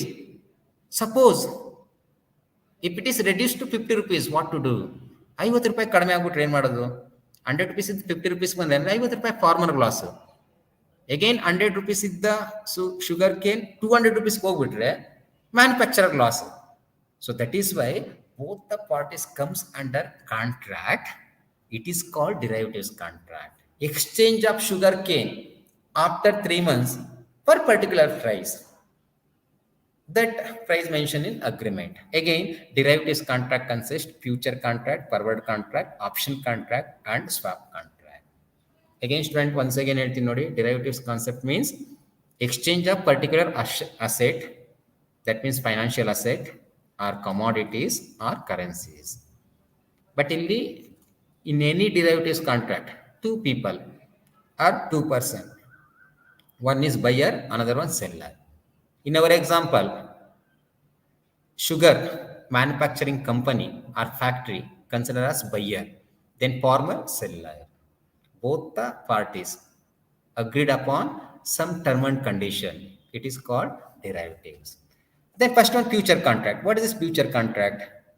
Contract is standardized legal agreement between the two parties. It is a standardized point number one. Then legal agreement between two parties as a buyer and seller to exchange underlying asset at specific future date. A predetermined quantity and price are agreed upon contract date. See, future contract means it's agreement between two parties to exchange underlying asset in specific future date, predetermined quantity and predetermined price agreed upon contract date means today. Say example, in our example, sugar cane means farmers agreement between two parties. Buyer means sugar factory, seller, that means farmer, to exchange underlying asset. To exchange underlying asset here, sugar cane na exchange ಮಾಡ್ಕೊಳ್ತಿದ್ದಾರೆ both the parties as a factory and farmers. So buyer and seller, buyer means once again company, seller means farmer, to exchange underlying asset. Here underlying asset means sugar cane at specific future date, that means after 3 months. After 3 months exchange ಆಗುತ್ತೆ, but agreement ಇವತ್ತೇ ಆಗ್ತಾ ಇದೆ. But after 3 months it will be exchange. Sugar cane will be exchange at predetermined quantity. What is this predetermined quantity?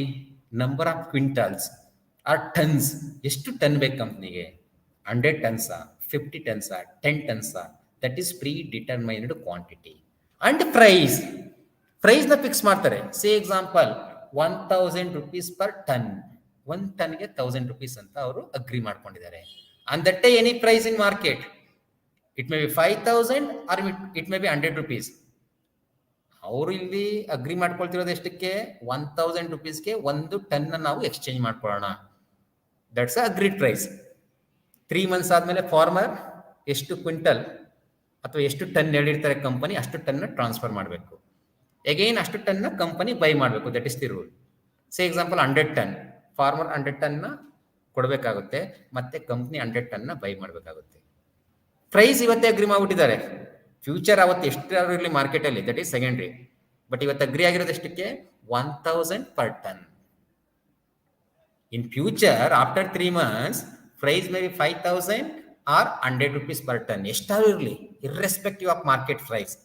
Same ಪ್ರೈಸ್ಗೆ ಕಂಪನಿನೂ buy ಮಾಡಬೇಕು, same ಪ್ರೈಸ್ಗೆ farmer ಕೂಡ sales ಮಾಡಬೇಕು. Suppose price increases, losses to farmer. ಈಗ say example ಅವ್ರು current market 2000 ಆಗೋಯ್ತು, but ಇವತ್ತು ಅಗ್ರಿ ಆಗಿರೋದು ಎಷ್ಟಕ್ಕೆ? 1000ಗೆ. ಆಗ 1000 ಫಾರ್ಮರ್ ಲಾಸ್. ಯಾಕೆಂದ್ರೆ ಅವ್ನು ಇವತ್ತು ಅಗ್ರಿ ಆಗದೆ ಕರೆಂಟ್ ಮಾರ್ಕೆಟ್ ಅಲ್ಲಿ ಅವತ್ತು ಮಾರಿದ್ರೆ 2000 ಪರ್ ಟನ್ ಸಿಕ್ತಿತ್ತು. ಬಟ್ ನಾವು they are agreed for 1000 rupees. Similarly company profit, ಒಂದು ಕಂಪ್ನಿಗೆ ಒಂದು ಪರ್ಸನ್ ಲಾಸ್ ಆದರೆ ಅಪೋಸಿಟ್ ಪಾರ್ಟಿಗೆ ಯಾವತ್ತು ಪ್ರಾಫಿಟ್ ಇರುತ್ತೆ. Farmer loss. Why? Because instead of agreement, instead of contract, ಅವ್ನು ಡೈರೆಕ್ಟ್ ಮಾರ್ಕೆಟಲ್ಲೇ ಮಾರಿದ್ರೆ 2000 rupees ಸಿಕ್ತಿತ್ತು. ಬಟ್ ಈಗ ಅಗ್ರಿ ಆಗ್ಬಿಟ್ಟಿದೆ 1000ಗೆ ಅಂತ, ಅವ್ನು 1000ಗೆ ಟ್ರಾನ್ಸ್ಫರ್ ಮಾಡಬೇಕು. ಸಿಮಿಲರ್ಲಿ ಕಂಪ್ನಿಗೆ ಪ್ರಾಫಿಟ್. ಕಂಪ್ನಿಗೆ ಪ್ರಾಫಿಟ್ ಅಂದರೆ ಅವತ್ತು ಅವ್ರು ಮಾರ್ಕೆಟಲ್ಲಿ ತಗೊಂಡಿದ್ರೆ 2000 ಪೇ ಮಾಡಬೇಕಿತ್ತು ಪರ್ ಟನ್. ಈಗ ಎಷ್ಟಕ್ಕೆ ಸಿಗ್ತಿದೆ ಅವ್ರಿಗೆ? 1000 rupeesಗೆ. So that's a derivatives contract. Depend upon price. Profit and loss depend upon future current market price. ಅವತ್ತೇನಿರುತ್ತೆ? Say example 500 rupees ಬಂದ್ಬಿಡ್ತು ಪರ್ ಟನ್. ಆಗ farmer profit.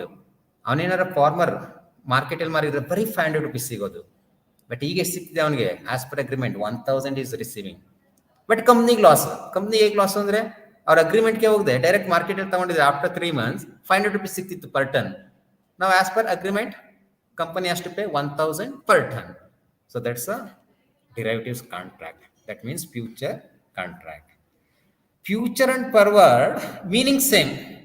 Agreement between two parties to exchange underlying asset in future days for specific price, specific quantity. Then what's the major difference? Future contract is the standardized legal agreement.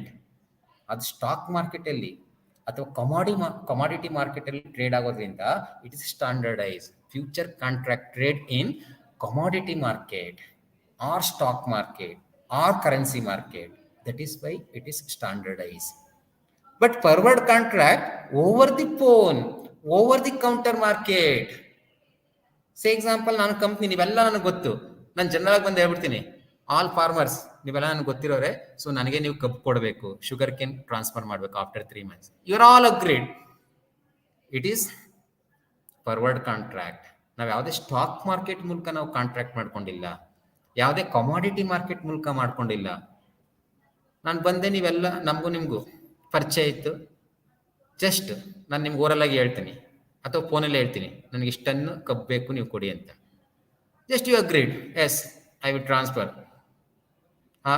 I will provide this ton of sugar cane in future days. Agreed time, maybe 2 months or 3 months. ನಮ್ಮಲ್ಲೇ through phone, through letter, through mail ನಾವೇನು contact ಮಾಡ್ಕೊಳ್ತೀವಿ, it is called forward contract. Say forward are traded over the counter. Over the counter is nothing, it is not stock market, just it is through phone, through mail or through letter we can make contract. It is forward contract, but terminology is same. In both the cases it is agreement between two parties to exchange particular asset in particular price, in particular quantity, in future date, but everything agreed upon today. That means contract date. Next, option. As a name suggests, it is an option. Buyer right, seller obligation. Option is an option contract, is a contract wherein the buyer attains the right to make or right to trade the underlying asset over a predetermined period or predetermined price. ಬೈಯರ್ದು rights ಇರುತ್ತೆ, ಅವ್ನು by ಮಾಡಲೇಬೇಕು. ಪ್ರೀಡಿಟರ್ಮೈನ್ಡ್ price ಏನಿದೆ, ಮತ್ತು quantity ಏನಿದೆ, ಮತ್ತು quality ಏನಿದೆ, each and everything ಏನು ಅಗ್ರಿ ಆಗಿರುತ್ತೆ ಆ ಒಂದು ರೀತಿಯಲ್ಲೇ ಈ can buy. Buyer rights, seller obligation, it is called option contract. Next one, swaps. Swap means again it's exchange of interest rate or currency. Say example, ನೀವೆಲ್ಲ loan ತೊಗೊಂಡಿದ್ದೀರಾ ಡಾಲರಲ್ಲಿ, ನಾನು ಜಪಾನಿನಲ್ಲಿ ಲೋನ್ ತೊಗೊಂಡಿದ್ದೀನಿ. ನಮ್ಮ ಕರೆನ್ಸಿಗಳನ್ನ ನಾವು ಎಕ್ಸ್ಚೇಂಜ್ ಮಾಡ್ಕೊಳ್ಳೋದು. ಲೇಟರ್ ನೀವೇನು $US ಲೋನ್ ತೊಗೊಂಡಿದ್ದೀರಾ, ಡಾಲರ್ ಟು ಎನ್ ಕನ್ವರ್ಟ್ ಮಾಡ್ತೀರಾ, ಎಗೈನ್ ನನಗೆ ಎನ್ನಿಂದ ಡಾಲರ್ ಕನ್ವರ್ಟ್ ಮಾಡ್ಕೊಳ್ತೀನಿ. Between two parties, you and me. But right now I mean Japan yen loan, you are in US dollar. ಈ ಜಪಾನ್ ಎನ್ ಮತ್ತು US ಡಾಲರ್ನ ನಾವೇನು exchange ಮಾಡ್ಕೊಳ್ತೀವಿ, it is called currency exchange swap or swap derivatives. Interest rate, you are in floating rate, I am in fixed rate. After 1 year ನಾವಿಬ್ರು exchange ಮಾಡ್ಕೊಳ್ತಿದ್ದೀವಿ. ನೀವು floating ಇಂದ fixed ಬರ್ತಿದ್ದೀರಿ, ನಾನು fixed ಇಂದ floating ಹೋಗ್ತಾ ಇದ್ದೀನಿ. It is called swap contract, means exchange of currency or interest rate. Again, derivative is also one of the strong instrument for investment or saving of our amount. Next one, student, these are all regarding saving. So saving is nothing, some amount kept aside for future benefit. Again, saving alternative or investment alternative, which include share, debenture, bond, then public deposit, bank deposit, then post office, insurance, then derivatives contract, mutual fund. These are all comes under saving or investment alternatives. Then chapter 4 relating to investment planning. So in chapter 3 or unit 3 we discuss about saving. Saving ಏನಕ್ಕೆ ಬೇಕು? What's a saving? What's a saving alternatives? Again here in this chapter we discuss about investment, then objective of investment, risk and return. What are the risk and return investment? Then some models like Markowitz model and other models. First one, investment. What's an investment? Investment is putting money into something, that means financial asset, with the expectation that it will generate income or profit, or its value will be appreciate in future days. One more meaning, investment means losing today fund for future benefit. Simple. You are losing your fund or money for future benefit. Say example, out of your 20,000 salary, 5,000 you are investing somewhere. You are putting somewhere. That means you are sacrificing. ಇವತ್ತು ನೀವು 5,000 rupees ಕಳ್ಕೊಳ್ತಿದ್ದೀರಾ, but for future benefit with the expectation of which generate income, which generate profit or appreciation, capital appreciation. LIC best example, capital appreciation. Say example, stock ಮೇಲೆ invest ಮಾಡ್ತೀರಾ with the expectation of regular income, that means dividend or price may be increases. Say example, today you are purchased at 100 rupees per share, tomorrow automatically it will jump to 200 rupees. 100 ಇದ್ದು 200 ಹೋದಾಗ ನೀವು 200 rupees ಮಾರಿದ್ರೆ what's your profit? 100% profit or 100% income. 100 rupees invest ಮಾಡಿದ್ದೀರಾ, but you are receiving 200 rupees. So anyway putting money aside or you are losing fund for future benefit, means future income or future profit or future capital appreciation.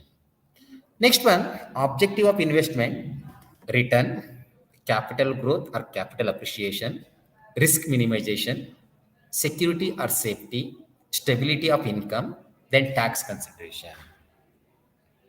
ನಾವು ಯಾರೇ invest ಮಾಡಿದ್ರು simple ಆಗಿ ಎಲ್ಲ ಹೋಗಿ amount ಇಟ್ಬಿಡಲ್ಲ. Is it possible? We expect some return, some capital appreciation, risk minimisation, security or safety. ಮನೇಲಿ ನಾವು ದುಡ್ಡು ಇಟ್ಕೊಳಕ್ಕಾಗಲ್ಲ, safety purpose. Then stability of income, that means regular income. Then tax consideration.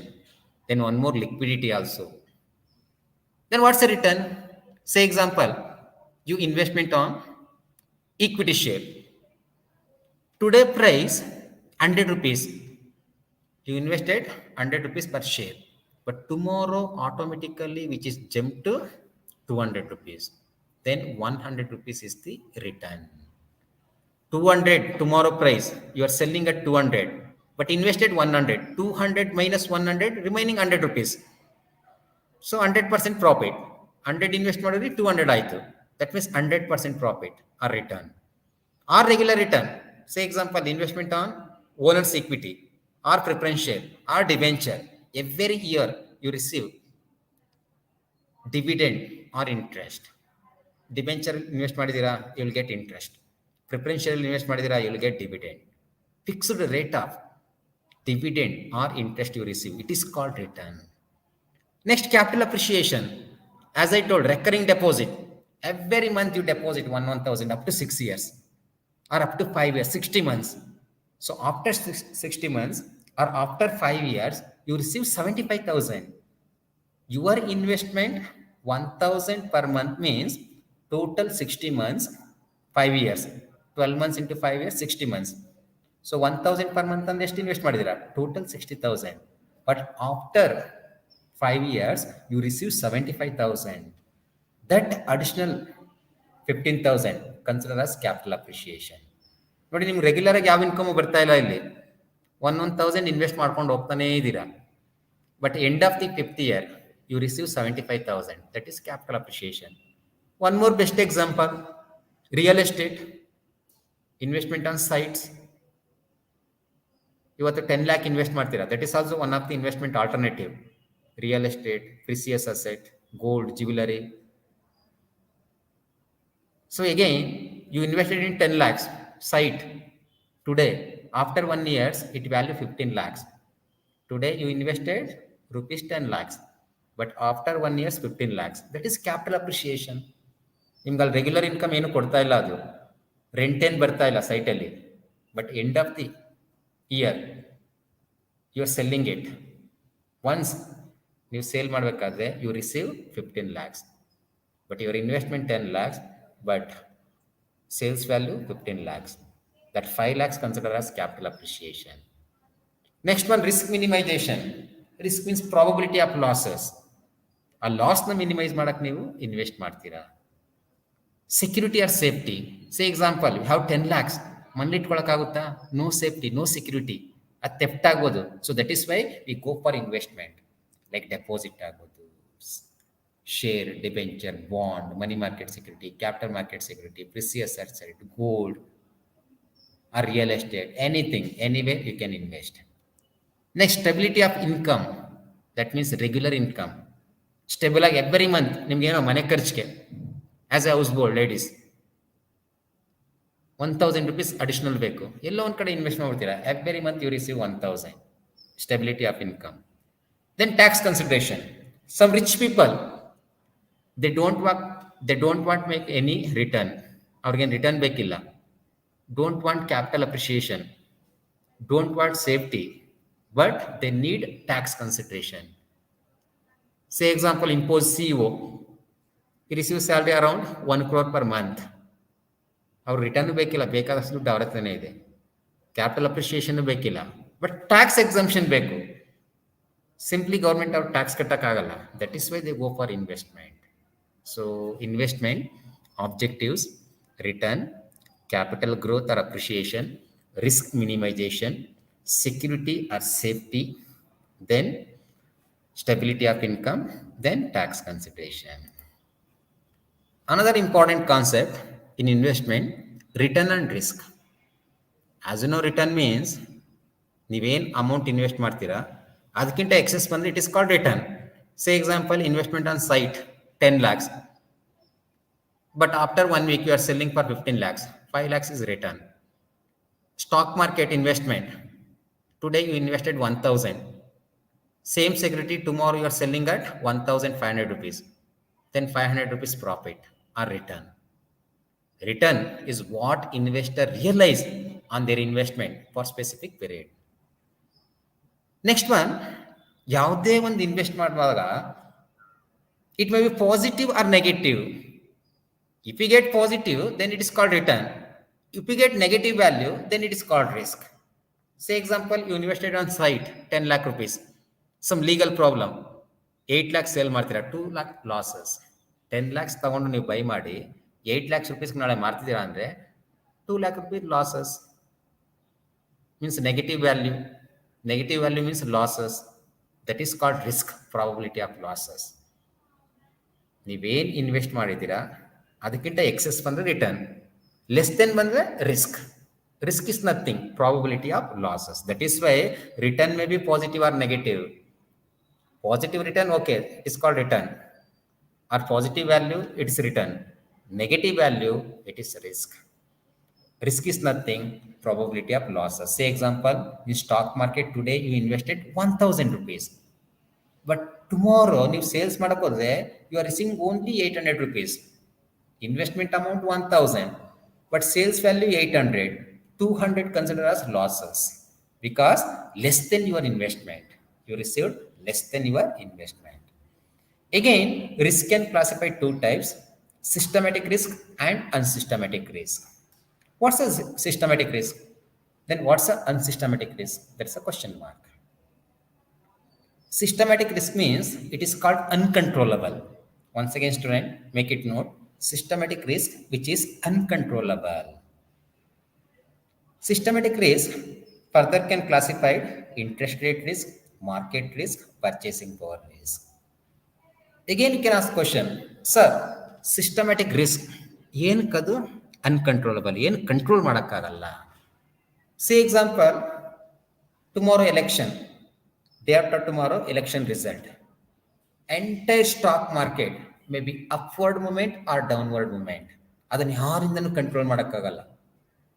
P M ಇಂದಾಗಲಿ, C M ಇಂದಾಗಲಿ, finance manager ಇಂದಾಗಲಿ, portfolio manager, nobody, including RBI governor, will not control. Depend upon perception of investor. In COVID, except pharmaceutical and IT or banking, all industry stock prices come down. ಎಲ್ಲವೂ decrease ಆಯಿತು. But nobody can control. So that is why systematic means uncontrollable. We cannot control.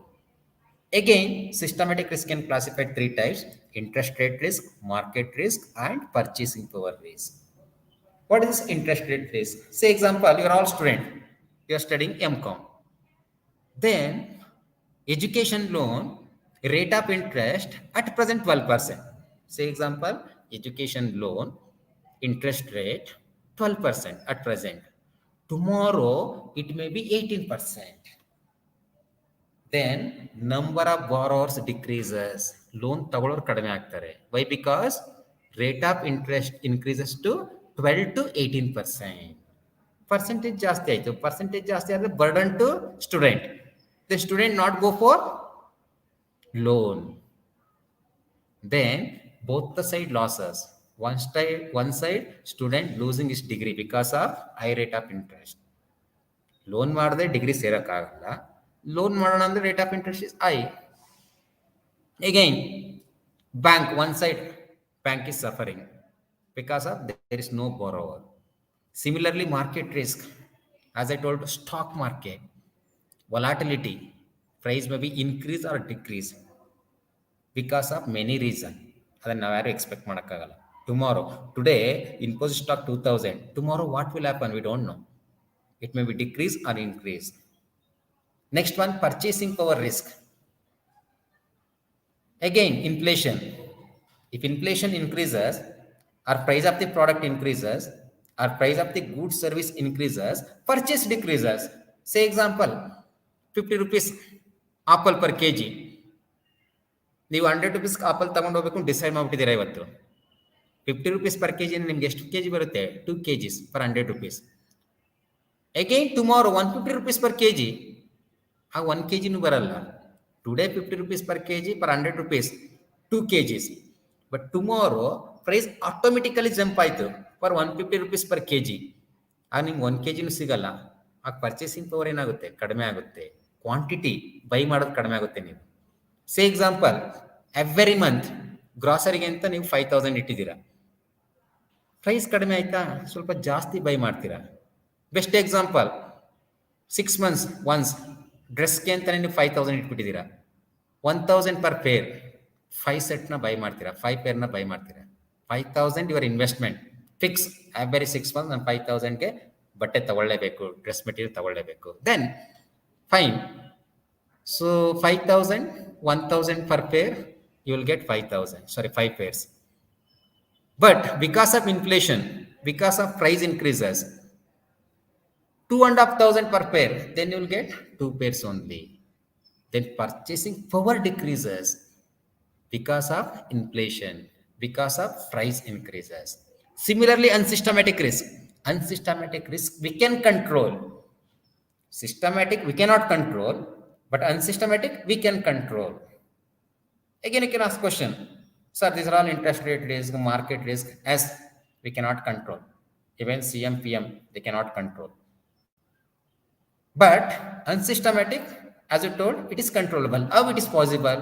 Because as we can observe, unsystematic risk can classify two types: business risk and financial risk. Business risk, in my hand I'm a business owner. It is in my hand. Say example on college.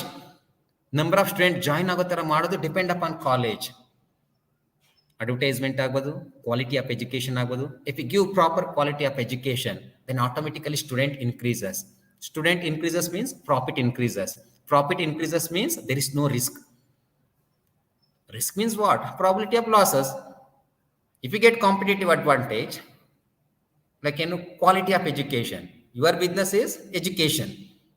If you give quality of education, then automatically number of student increases.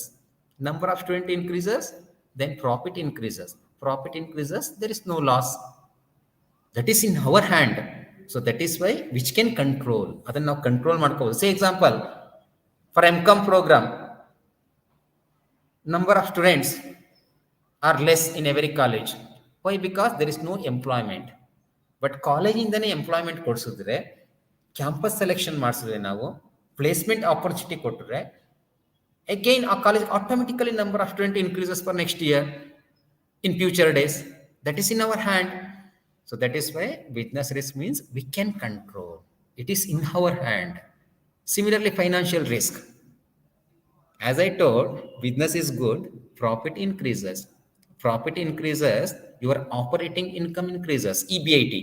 EBIT increases, then automatically per share dividend increases, EPS, earning per share increases.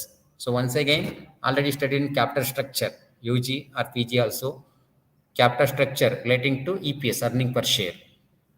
That is financial risk. Less dividend, it's financial risk. High dividend, no risk. ನೀವು high dividend equity share ಹೋಲ್ಡರ್ಸ್ಗೆ ಯಾವಾಗ ಕೊಡ್ಬೋದು? Make high profit means high operating profit, high dividend. ಆ high profit ನೀವು ಯಾವಾಗ ಮಾಡ್ಬೋದು? Then proper business. If you run proper business, then automatically operating profit increases. Operating profit increases, then EPS also increases. EPS increases, again company reputation increases. So again, element of risk, systematic and unsystematic. Systematic means uncontrollable. ಯಾವತ್ತೂ systematic risk ನಾವು control ಮಾಡೋಕ್ಕಾಗಲ್ಲ. ಅನ್ಸಿಸ್ಟಮ್ಯಾಟಿಕ್ we can control. Again, systematic risk can classified interest rate risk, market risk, purchasing power risk. These three risks we cannot control as an individual. But unsystematic risk we can control. Why? Because business, it is in our hand. Then financial structure of the company or capital structure of the company, it is in our hand. So that is why both business risk and financial risk comes under unsystematic risk, then as a controllable risk. Next one, investment strategy. Again question, what's the investment strategy?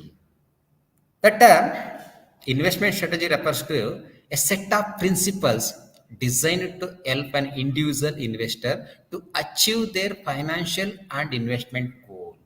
In simple, investment strategy is nothing achieving financial goal through set of principles, rules and regulation. Say example, you want to make 1000 profit in a week, then you need to follow some rules, regulation and set up some principle. ಯಾವ ಸ್ಟಾಕಲ್ಲಿ invest ಮಾಡೋ ನನಗೆ 1000 profit ಬರ್ಬೋದು, ಎಲ್ಲಿ invest ಮಾಡೋ ನನಗೆ 1 ವೀಕ್ನಲ್ಲಿ 1000 profit ನಾನು ಮಾಡ್ಬೋದು. That's a set of principles, rules, regulation in your investment to achieve your goal. Your goal here earning of 1000 in a week. ನೀವು ಯಾವುದೋ ಫೀಸ್ ಪೇ ಮಾಡಬೇಕು, ಎಕ್ಸಾಮ್ ಫೀಸ್ 1000 ಬೇಕೇ ಬೇಕು. ಬಟ್ ನಿಮ್ಮ ಹತ್ರ 1000 ರುಪೀಸ್ ಆಲ್ರೆಡಿ ಇದೆ. ಆ 1000 ಇಂದನೇ ನನಗೆ ಎಕ್ಸಾಮ್ ಫೀಸ್ 1000 ಹೇಗೆ ಅರ್ನ್ ಮಾಡ್ಬೋದು? Then you need to achieve your goal. That means earning of 1000 through set up some rules, regulation, principle. It is called investment strategy. Again, investment strategies include short-term investment strategy, long-term investment strategy. Some people or some investor go for short-term, less than 1 year. Then they go through short-term investment strategies. Someone you need long-term investment. ಇಲ್ಲಪ್ಪ ನಾನು 10 years invest ಮಾಡಿಬಿಟ್ಬಿಡ್ತೀನಿ, ನಾನು ಟಚ್ಚೇ ಮಾಡಲ್ಲ. Then you go for long-term investment strategies. Short-term is less than 1 year. As you know, long-term means more than 1 year. So once again, short-term investment strategy, that means investment for short period, that means less than 1 year. Then long-term investment strategy, investment for longer period, that is more than 1 year. Next one, value investing. What is value investing? Investor buy stock when decreases or price is low and sell same stock when price increases. Then arbitrage ಅಂತ ಹೇಳ್ತೀವಿ. ಯಾವುದೋ ಒಂದು ಪ್ರಾಡಕ್ಟ್ನ ಕಡಿಮೆ ಇದೆ ತಗೊಳ್ಳೋದು, same product price ಹೆಚ್ಚಿಗೆ ಆದಾಗ ಮಾರೋದು. Best example street vendors. ಅವ್ರು ಏನು ಮಾಡ್ತಾರೆ, ಯಾವ ಒಂದು ಮಾರ್ಕೆಟಲ್ಲಿ ಕಡಿಮೆ ಇದೆಯೋ ಅಲ್ಲಿ ವೆಜಿಟೇಬಲ್ಸ್ನ ತರ್ತಾರೆ. ನಮ್ಮ ಮಾರ್ಬೇಕಾದ್ರೆ ಏನು ಮಾಡ್ತಾರೆ, ಜಾಸ್ತಿ ರೇಟ್ ಮಾಡ್ತಾರೆ. ಸೇ ಎಕ್ಸಾಂಪಲ್ ಆನಿಯನ್, ಮೈಸೂರಲ್ಲಿ ಎಲ್ಲಿ ಕಡಿಮೆ ಇದೆ ಅಲ್ಲಿ ಬೈ ಮಾಡ್ತಾರೆ. ಒನ್ ಮಾರ್ಕೆಟ್ 40 rupees ಇದೆ, one market 30, one market 20 rupees. 20 rupees ಎಲ್ಲಿದೆಯೋ ಅಲ್ಲಿ ಬೈ ಮಾಡ್ತಾರೆ, 50 rupees ಮಾರ್ತಾರೆ. Then 30 rupees profit. Similarly, value investing means investor buy a stock when the price is low. ಯಾವಾಗ ಕಡಿಮೆ ಆಗುತ್ತಾ ಬೈ ಮಾಡ್ಬಿಡ್ತಾರೆ. ಸೇ ಎಕ್ಸಾಂಪಲ್ ಕೋವಿಡ್ ಟೈಮಲ್ಲಿ ಎಲ್ಲ ಸ್ಟಾಕು ಕಡಿಮೆ ಆದವು, ದುಡ್ಡಿರಲ್ಲ, ಏನು ಮಾಡಿದ್ರು, ಆ ಸ್ಟಾಕ್ನ ಬೈ ಮಾಡಿದ್ರು, ಬಿಕಾಸ್ ಆಲ್ರೆಡಿ ಪ್ರೈಸ್ ರೆಡ್ಯೂಸ್ಡ್. ಮತ್ತೆ ಯಾವಾಗ ಮಾಡ್ತಾರೆ, ಆಫ್ಟರ್ 3 or 4 years ಎಲ್ಲವೂ ರಿಕವರ್ ಆದಮೇಲೆ ಎವ್ರಿಥಿಂಗ್ ಇಸ್ ಓಕೆ ಅಂದಾಗ ಆ ಸ್ಟಾಕ್ ಪ್ರೈಸ್ ಜಾಸ್ತಿ ಆಗೇ ಆಗುತ್ತೆ. Then they sell. So value investing is nothing. Investor buy a stock when the price is low and sell same stock when price increases. It is called value investing. But here objective or main intention, make profit. That's it. Next one, growth investing focuses on selecting companies which are expected to grow at an above average rate in long term. Growth investing ಅಂದ್ರೆ investor ಎಲ್ಲಿ invest ಮಾಡ್ತಾನೆ ಅಂದ್ರೆ, ಯಾವ ಒಂದು company stock always growth ಎಲ್ಲಿದೆಯೋ there investor can invest their money. Focus on selecting companies which are expected to grow at an above average rate in long term. ಯಾವ ಒಂದು company ಸ್ಟಾಕ್ನಲ್ಲಿ ನಾವು ಇನ್ವೆಸ್ಟ್ ಮಾಡಿದ್ರೆ ನಮಗೆ ಹೈ ರಿಟರ್ನ್ ಬರ್ಬೋದು, ಅಂಥ company stock ಮೇಲೆ ನಾವೇನು ಇನ್ವೆಸ್ಟ್ ಮಾಡ್ತೀವಿ, it is called growth investing. ಕೆಲವು company always growth, say example Infosys, always it is growth. Pharmaceutical stock always it is growth. ಅಂತ ಒಂದು ಸ್ಟಾಕ್ನ ಸೆಲೆಕ್ಟ್ ಮಾಡಿ ಇನ್ವೆಸ್ಟ್ ಮಾಡೋದನ್ನ ನಾವು ಗ್ರೋತ್ ಇನ್ವೆಸ್ಟಿಂಗ್ ಅಂತ ಹೇಳ್ತೀವಿ. Next one, active investment strategy and passive investment strategy. What is active and passive? General ನಿಮ್ಗೆ ಹೇಳ್ತಾರೆ ಆಕ್ಟಿವ್ ಆಗಿರು, ತುಂಬಾ ಪ್ಯಾಸಿವ್ ಆಗಿದೆಯಾ. So here active means investor is regularly or actively involved as a daily basis buying and selling of securities. Daily ಏನು trade ಮಾಡ್ತಾರೆ, buying selling continuous process. Every day ಅವ್ರು buy ಮಾಡ್ತಾರೆ. Say example morning buy ಮಾಡ್ತಾರೆ, again ಮಧ್ಯಾಹ್ನ ಅಷ್ಟರಲ್ಲಿ sell ಮಾಡ್ತಾರೆ, again buy ಮಾಡ್ತಾರೆ, again sell ಮಾಡ್ತಾರೆ. This type of investment it is called active investment strategy. In ಕೆಲವರು ಅಯ್ಯೋ ನನಗೆ ಮಾರ್ಕೆಟ್ ಸವಾಸನೆ ಬೇಡಪ್ಪ, I don't want any market activities, better to investment in long term asset. Say example land or building or real estate, ಒಂದು 10 years ಆದ್ಮೇಲೆ ನಾವು ಮಾರ್ಕೊಳ್ಳೋಣ. That is passive investment strategy. One time invest ಮಾಡಿ long ಟರ್ಮ್ಗೆ ಏನು ಬಿಟ್ಬಿಡ್ತೀವಿ, it is called passive. ನಾವು every day active ಆಗಿರಲ್ಲ ಅಲ್ಲಿ. ಪ್ಯಾಸಿವ್ ಒನ್ ಟೈಮ್ ಇನ್ವೆಸ್ಟ್ ಮಾಡ್ತೀವಿ, ಅನದರ್ 10 years ಟಚ್ಚೇ ಮಾಡಲ್ಲ ಅದನ್ನು. Say example fixed deposit 7 years deposit ಮಾಡಿಬಿಡ್ಬಿಡ್ತೀವಿ, in between no activity, no active, then it's called passive. Active means every day site ಆಗಲಿ buy ಮಾಡ್ತೀರಾ, ನಾಳೆ ಸೆಲ್ ಮಾಡ್ತೀರಾ, ಅಗೈನ್ ಸ್ಟಾಕ್ ಬೈ ಮಾಡ್ತೀರಾ, ಸೆಲ್ ಮಾಡ್ತೀರಾ, continuous basis, regularly or every day basis, then it is called active investment strategy. Index or passive means one time investment or long term investment. Next one, buy and hold investing strategy. What is this buy and holding investment strategy? Buy and hold investing focuses on purchasing securities and holding these for longer period of time to achieve target return. ನನಗೆ 5 ವರ್ಷದಲ್ಲಿ 5 lakhs return ಬೇಕು, ಹಾಗೇನು ಮಾಡ್ತೀರಾ, ಯಾವುದೋ ಒಂದು site ಮೇಲೆ invest ಮಾಡ್ತೀರಾ, ಬಿಟ್ಬಿಡ್ತೀರಾ. After 5 years ನಿಮ್ಮ ಟಾರ್ಗೆಟ್ ರಿಟರ್ನ್ ಏನಿದೆ ಬಂದೇ ಬರುತ್ತೆ. By and hold, as A name suggest, by and hold for longer period. Next one, Markowitz model. So this is a part of your syllabus. So Markowitz model applying portfolio management. When investment on two securities or more than two securities. It is called diversification ಅಂತ ಹೇಳ್ತೀವಿ. What's a diversification? Investment on two or more than two securities. It is called diversification. Why diversification in portfolio or investment? So avoid risk to minimize loss. Say example, don't put all the eggs in one basket. Don't put all the eggs in one market. That means ನಾವು ಒಂದೇ ಸ್ಟಾಕಲ್ಲಿ ಅಥವಾ ಒಂದೇ financial ಅಸೆಟ್ಟಲ್ಲಿ invest ಮಾಡಿದಾಗ loss may be incurred in future days. ಅದರಿಂದ loss ಆಗ್ಬೋದು. That is why diversification. Even 10 ಅಸೆಟ್ಟಲ್ಲಿ ಇನ್ವೆಸ್ಟ್ ಮಾಡಿದರೆ same 1,00,000 rupees. Instead of one asset 10,000 in stock, 10,000 debenture, 10,000 bond, 10,000 jewelry, 10,000 other asset. One asset loss adunu, remaining asset we make profit. So that's why diversification. That means portfolio investment. That means investment on two or more than two financial asset.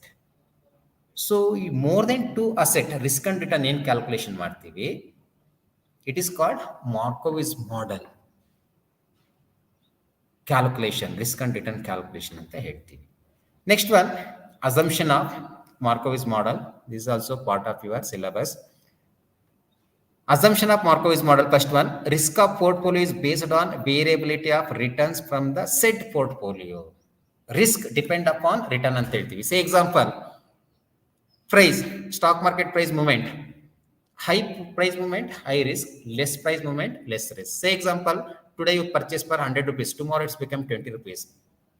High price variability, high price movement, then automatically high loss. Risk of portfolio is based on variability of return. High return, high risk. Less return, less risk. Next one, all investors before making any investment have common goal.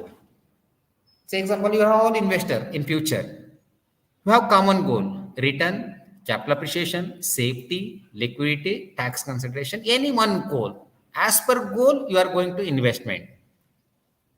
Say example, every day or every month or every year, you need regular income. Then you go for preference share or debenture, you will get fixed rate of interest.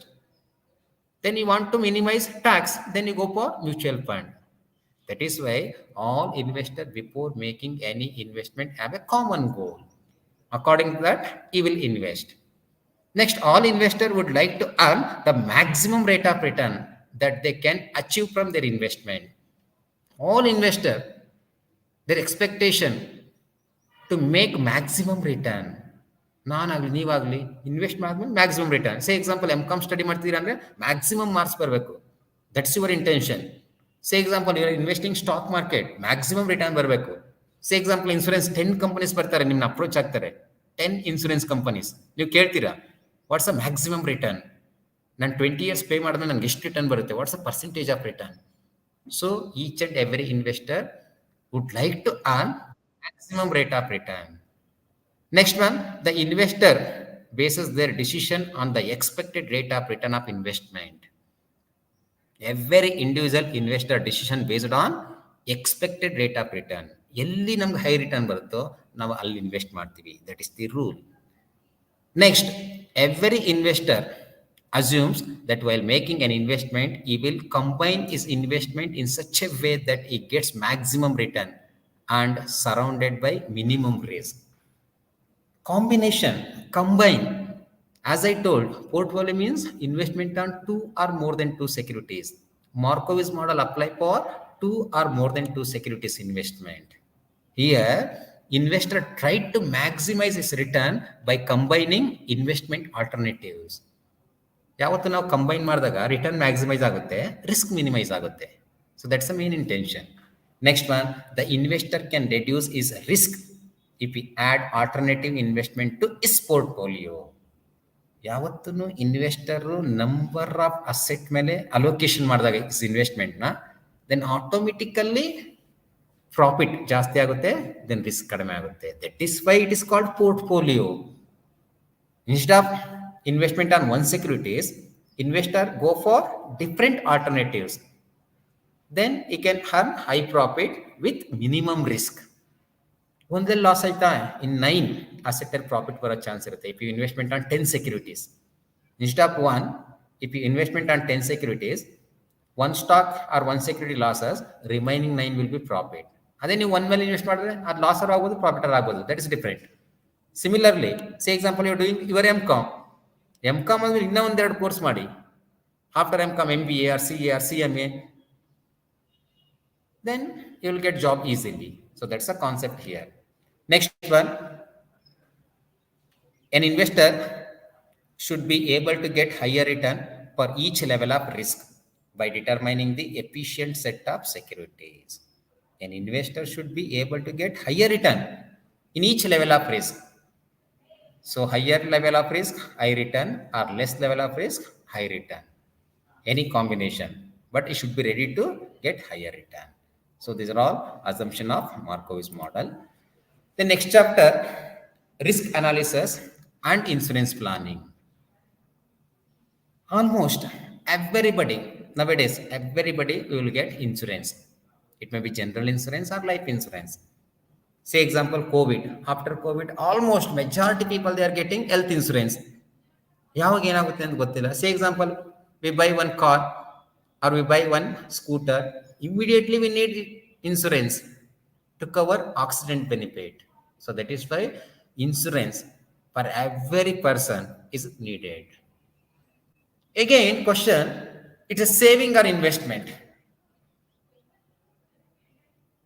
so saving means amount kept aside for future benefit okay next investment that means again amount kept aside or sacrificed today but for future benefit in both the cases future benefit but in investment you expect high return but here insurance comes under saving plan save for future emergency or future contingency future what will happen we don't know that is why we take insurance again see in life insurance you will get back your money it's investment again general insurance it's a saving say example on bike ತಗೊಳ್ತೀರಾ ಅದು life 20 years ಅಂದ್ರೆ 20 years ನೀವು pay ಮಾಡ್ತಿದ್ದೀರಾ but no return amount if no accident ಆದ್ರೆ ಮಾತ್ರ ನಮ್ಗೆ ಒಂದಷ್ಟು amount ಅಂತ ಬರುತ್ತೆ otherwise no accident no refund or no return money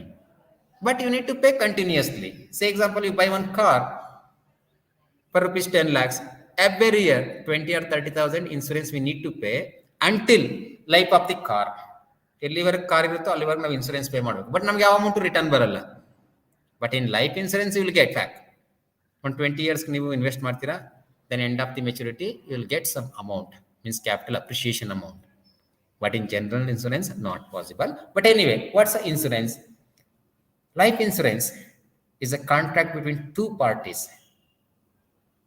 insurance policy holders and insurance company so any insurance it's a contract between two parties one is a policy holder another one insurance company wherein the insurance company promised to pay a certain sum of money to the designated beneficiary in exchange for premium during the demise of the policy holder so the concept ಏನು policy holder ಇಂದ premium collect ಮಾಡ್ತಾರೆ but up to maturity ಈ policy holder pay premium but end of the maturity we will receive some assured amount but in between demise that means policy holder death or something happen then insurance company will pay some amount say example XYZ person ಒಂದು insurance ತಗೊಳ್ತಾರೆ 1 year ಮಾತ್ರ pay ಮಾಡಿರ್ತಾರೆ but death ಆಗುತ್ತೆ because of some reason natural but automatically insurance company ಅವ್ರಿಗೇನು amount maturity ಆದ್ಮೇಲೆ pay ಮಾಡಬೇಕಿತ್ತು ಅಷ್ಟನ್ನು ಅವಾಗ ಪೇ ಮಾಡುತ್ತೆ after 1 year so that's advantage in insurance to meet uncertainty everybody we need to take insurance it may be life insurance or it may be general insurance ಈಗ ನಾವು car ತಗೊಂಡು insurance ಇಲ್ಲದೆ ಇರೋಕ್ಕಾಗಲ್ಲ again ನಮ್ಮ health ಒಂದು insurance ಬೇಕೇ ಬೇಕು then life ಒಂದು ಇನ್ಸೂರೆನ್ಸ್ ಬೇಕೇ ಬೇಕು so that is why insurance is very important for each and every life next one types of life insurance policies term insurance whole life insurance endowment insurance pension plan, unit linked insurance plan, that means ULIPs, then money back plans. What is this? What's a term insurance? Then what's a whole life? Then what's a endowment? Then what's a pension plan? What's a ULIPs? Then what's a money back? We can discuss one by one. First one, term insurance. Term life insurance plan are the pure protection plan that provide life cover for a specific term, say 10 years, 20 years or 30 years. ಒಂದು ಲೈಫ್ಗೆ ಒಂದು particular term ನಾವು ತಗೊಳ್ತೀವಿ ಇನ್ಸೂರೆನ್ಸ್ನ, it is called term insurance. Example 10 years policy or 20 years policy or 30 years policy. After maturity, we will receive one lump sum amount. It is called term insurance. ಈಗ 10 ವರ್ಷಕ್ಕೆ ನೀವು insurance ತಗೊಂಡಿದ್ದೀರಾ ಅಂದ್ರೆ 10 ವರ್ಷಕ್ಕೆ ಮಾತ್ರ ನೀವು ಪ್ರೀಮಿಯಂ ಪೇ ಮಾಡ್ತೀರಾ. But end of the 10th years or after maturity, we receive our investment amount. It is called term insurance for particular period, 5 years, 10 years, 20 years, 30 years, any number of years. Similarly, whole life insurance. Again, your question, what's a whole life insurance? Sir, ನಾವು whole life ನಾವು pay ಮಾಡ್ತಾನೆ ಇರಬೇಕಾ? As A general insurance, ಒಂದು ಕಾರ್ಗೆ insurance ತಗೊಂಡ್ರೆ ಏನೋ ಅದು life ಇರೋವ್ರು ನಾವು ಪೇ ಮಾಡ್ತೀವಿ. Similarly whole life insurance. See, in whole life insurance, there will be maturity period. Like term insurance, 10 years, 20 years, 30 years ಏನಿರಬೇಕು ಅದಿರುತ್ತೆ. Point number 1. ಎರಡನೇದು, ಆಫ್ಟರ್ ಮೆಚುರಿಟಿ, ಇಲ್ಲಿ ಹೇಳ್ತಾನೆ ನೋಡಿ, risk cover as long as policy holders alive.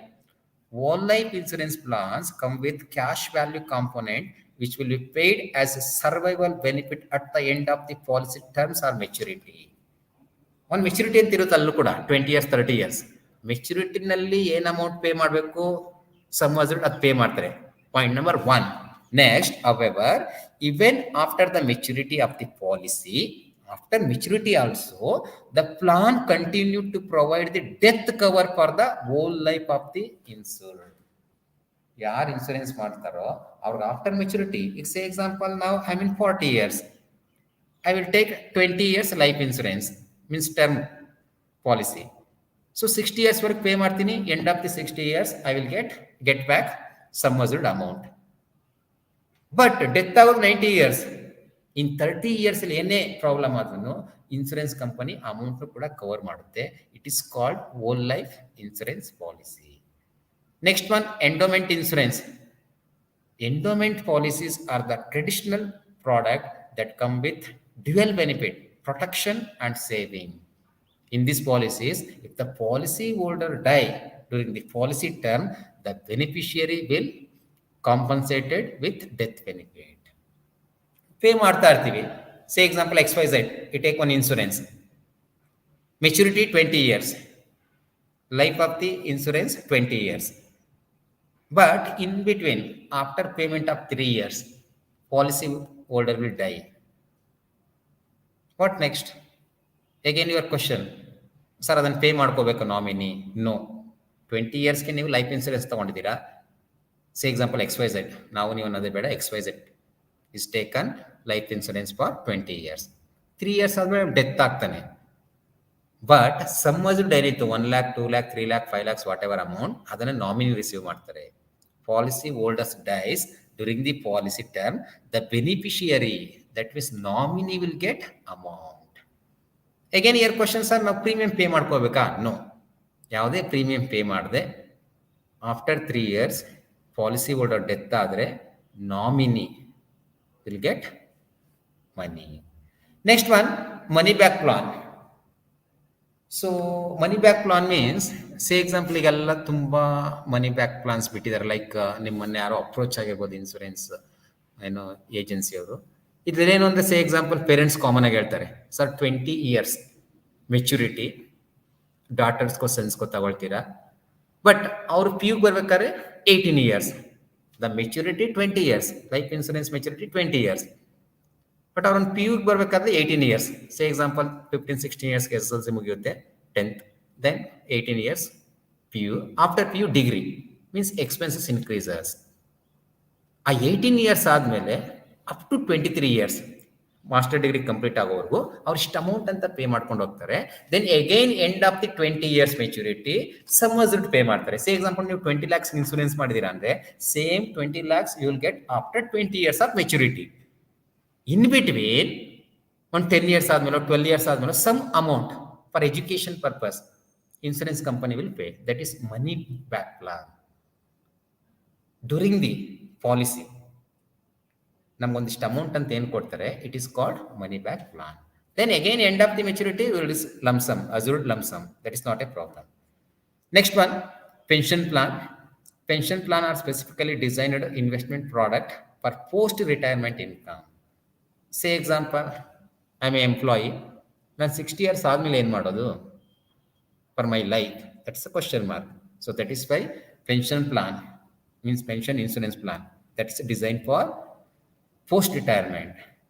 ಅವರೇನಂದರೆ life time working ಏನಿರುತ್ತೆ ಆ ಒಂದು ಟೈಮ್ನಲ್ಲೆಲ್ಲ pay ಮಾಡ್ಕೊಂಡು ಹೋಗ್ತಾರೆ up to 60 years.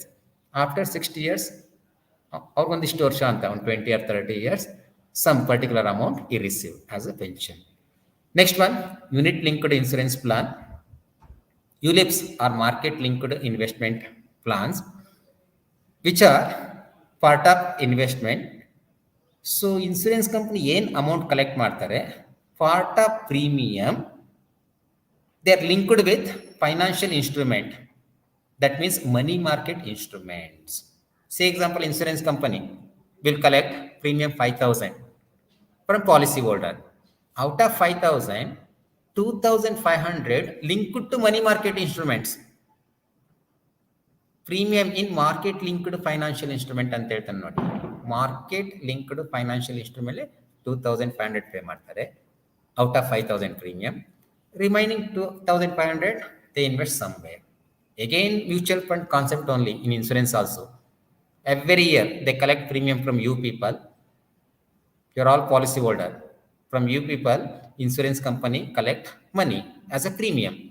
Same amount they invest somewhere. Then they make profit. Then after maturity, same amount they distribute, including profit and your investment amount. Next one, general insurance. What's a general insurance? General insurance provide protection against losses arising out of various risks to the important things or value such as health, business, motor vehicle, home. This. Again here question, you can ask question. So what's a general insurance? Life insurance means on life we are paying some premium. So for that one maturity period will be there. But in general insurance no maturity. ನೀವೊಂದು car ತಗೊಳ್ತೀರಾ 20 years ನೀವು use ಮಾಡ್ತೀರಾ ಅಂದರೆ up to 20 years or up to life of the car we have to pay premium. That's a rule. Point number 1. Point number 2, general insurance for not life product like business, motor vehicle, then fire insurance. ಇವೆಲ್ಲ ಕೇಳ್ಬೋದು ನೀವು, including health insurance. Almost these are all on things, not life. Next one, types of general insurance: motor insurance, health insurance, travel insurance, home insurance, marine insurance, then commercial insurance. Once again, types of general insurance can classified as motor insurance, health insurance, travel insurance, home insurance, marine insurance, and commercial insurance. Then what's the motor insurance? Motor insurance provides protection against third-party liability arising in an accident. Say example, ನಾನೇ ಒಂದು car ತಗೊಳ್ತೀನಿ. Tomorrow what will happen we don't know. ಒಂದು accident ಆಯಿತು, again person death ಆದ, ಅವ್ನು 10 lakhs compensate ಕೊಡಬೇಕು. Then insurance company will provide that money. That is why general insurance is very important. So ನನ್ನ own vehicle damage ಆಯಿತು, damage to own vehicle due to man made or natural calamities. ನಾನೆಲ್ಲ road side ನಿಲ್ಸಿರ್ತೀನಿ, ಯಾರೋ ಬಂದು ಸಡನ್ನಾಗಿ ಗುದ್ದುಬಿಟ್ರು ಹಿಂದೆಯಿಂದನೋ ಅಥವಾ ಮುಂದೆಯಿಂದನೋ. Then anyway car damaged. For that insurance company will pay to repair that damage. Or natural, ಯಾವುದೋ ಒಂದು ಮರದ ಕೆಳಗಡೆ ನಿಲ್ಲಿಸಿದೆ, ಬಿಕಾಸ್ ಆಫ್ ರೈನಿ ಸೀಸನ್ ಆ ಮರ ಕಾರ್ ಮೇಲೆ ಬೀಳುತ್ತೆ, it is natural calamities. For that, for damages, insurance company will pay some amount. Next one, health insurance. Health insurance plans provide protection against expenses arising out of the health contingencies. Say example, ನಾನು ಒಂದು health insurance ತಗೊಂಡಿದ್ದೀನಿ, ನಾಳೆ ಏನು tomorrow what will happen we don't know. ಒಂದು Covid ಬರ್ತು, ಇನ್ನೊಂದು ಯಾವುದೋ ಒಂದು health problem ಆಯಿತು. ಆ ಒಂದು ಹಾಸ್ಪಿಟಲ್ಗೆ ನಾವೇನು ಅಮೌಂಟ್ ಪೇ ಮಾಡ್ತೀವಿ, ಕೆಲವೊಂದು ಡಿಸೀಸ್ಗೆ ಇರುತ್ತೆ, ಅದೆಲ್ಲ ಡಿಸೀಸ್ಗೂ ಕೊಡಲ್ಲ, ಕೆಲವೊಂದು ಡಿಸೀಸಸ್ ಮಾತ್ರ ಇರುತ್ತೆ. ಸೊ ಅದಕ್ಕೆ ಹೆಲ್ತ್ ಇನ್ಸೂರೆನ್ಸ್ ಕಂಪ್ನಿಯವರು ಪೇ ಮಾಡ್ತಾರೆ. Next one travel insurance. Why traveling any problem incurred, ಈಗ ನೀವೆಲ್ಲೋ ಒಂದು ಮಲೇಷಿಯಾ ಟ್ರಿಪ್ ಹೋಗ್ತೀರಾ, ಸಿಂಗಾಪುರ್ ಟ್ರಿಪ್ ಹೋಗ್ತೀರಾ, by that time only you take insurance. ಅದು ವರ್ಷಕ್ಕೂ ನಾವು ತಗೊಳ್ಳೋಗಿಲ್ಲ, not always, like motor insurance or health insurance, every year we need to pay. But here travel insurance, at the time of traveling we can take insurance. Is there any problem, company will pay some portion of amount. Next one, home insurance. Any damages for house property, for that we need to take insurance. Say example, ಮನೆ ಇರುತ್ತೆ, fire ಆಗ್ಬೋದು ಅದಕ್ಕೆ, ಅಥವಾ earthquake ಬಂದು ಏನೋ some problem ಆಗ್ಬೋದು, then company will pay some amount, means insurance company. Next one, marine insurance. Provide protection against losses or damages caused to ship or cargo transportation. Ship ಎಲ್ಲ ಅಥವಾ ಕಾರ್ಗೋನಲ್ಲಿ ಏನೋ ಟ್ರಾನ್ಸ್ಪೋರ್ಟ್ ಮಾಡಬೇಕು one country to another country. Say example, you purchase machinery in US, it should be reached to India through ship.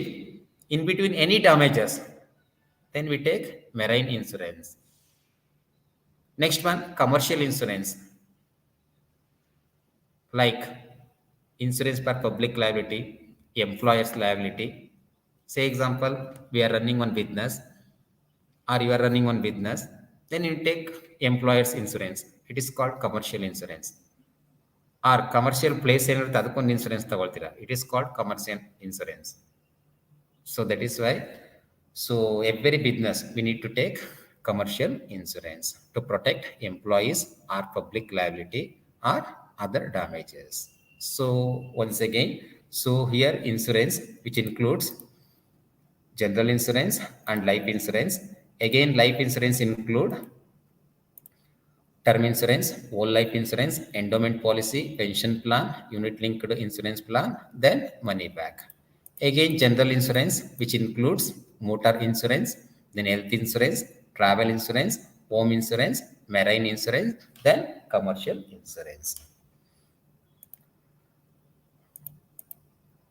Okay, student, this is regarding your 3 chapters, Unit 3, Unit 4, Unit 5. Unit 3 relating to savings, then Unit 4 investment, then Unit 5 insurance. Just you go through it. Just I share you these PPTs to chairman. They will provide to you in group or somewhere. That is not a problem. All the best for your future and future exams. Thank you, student.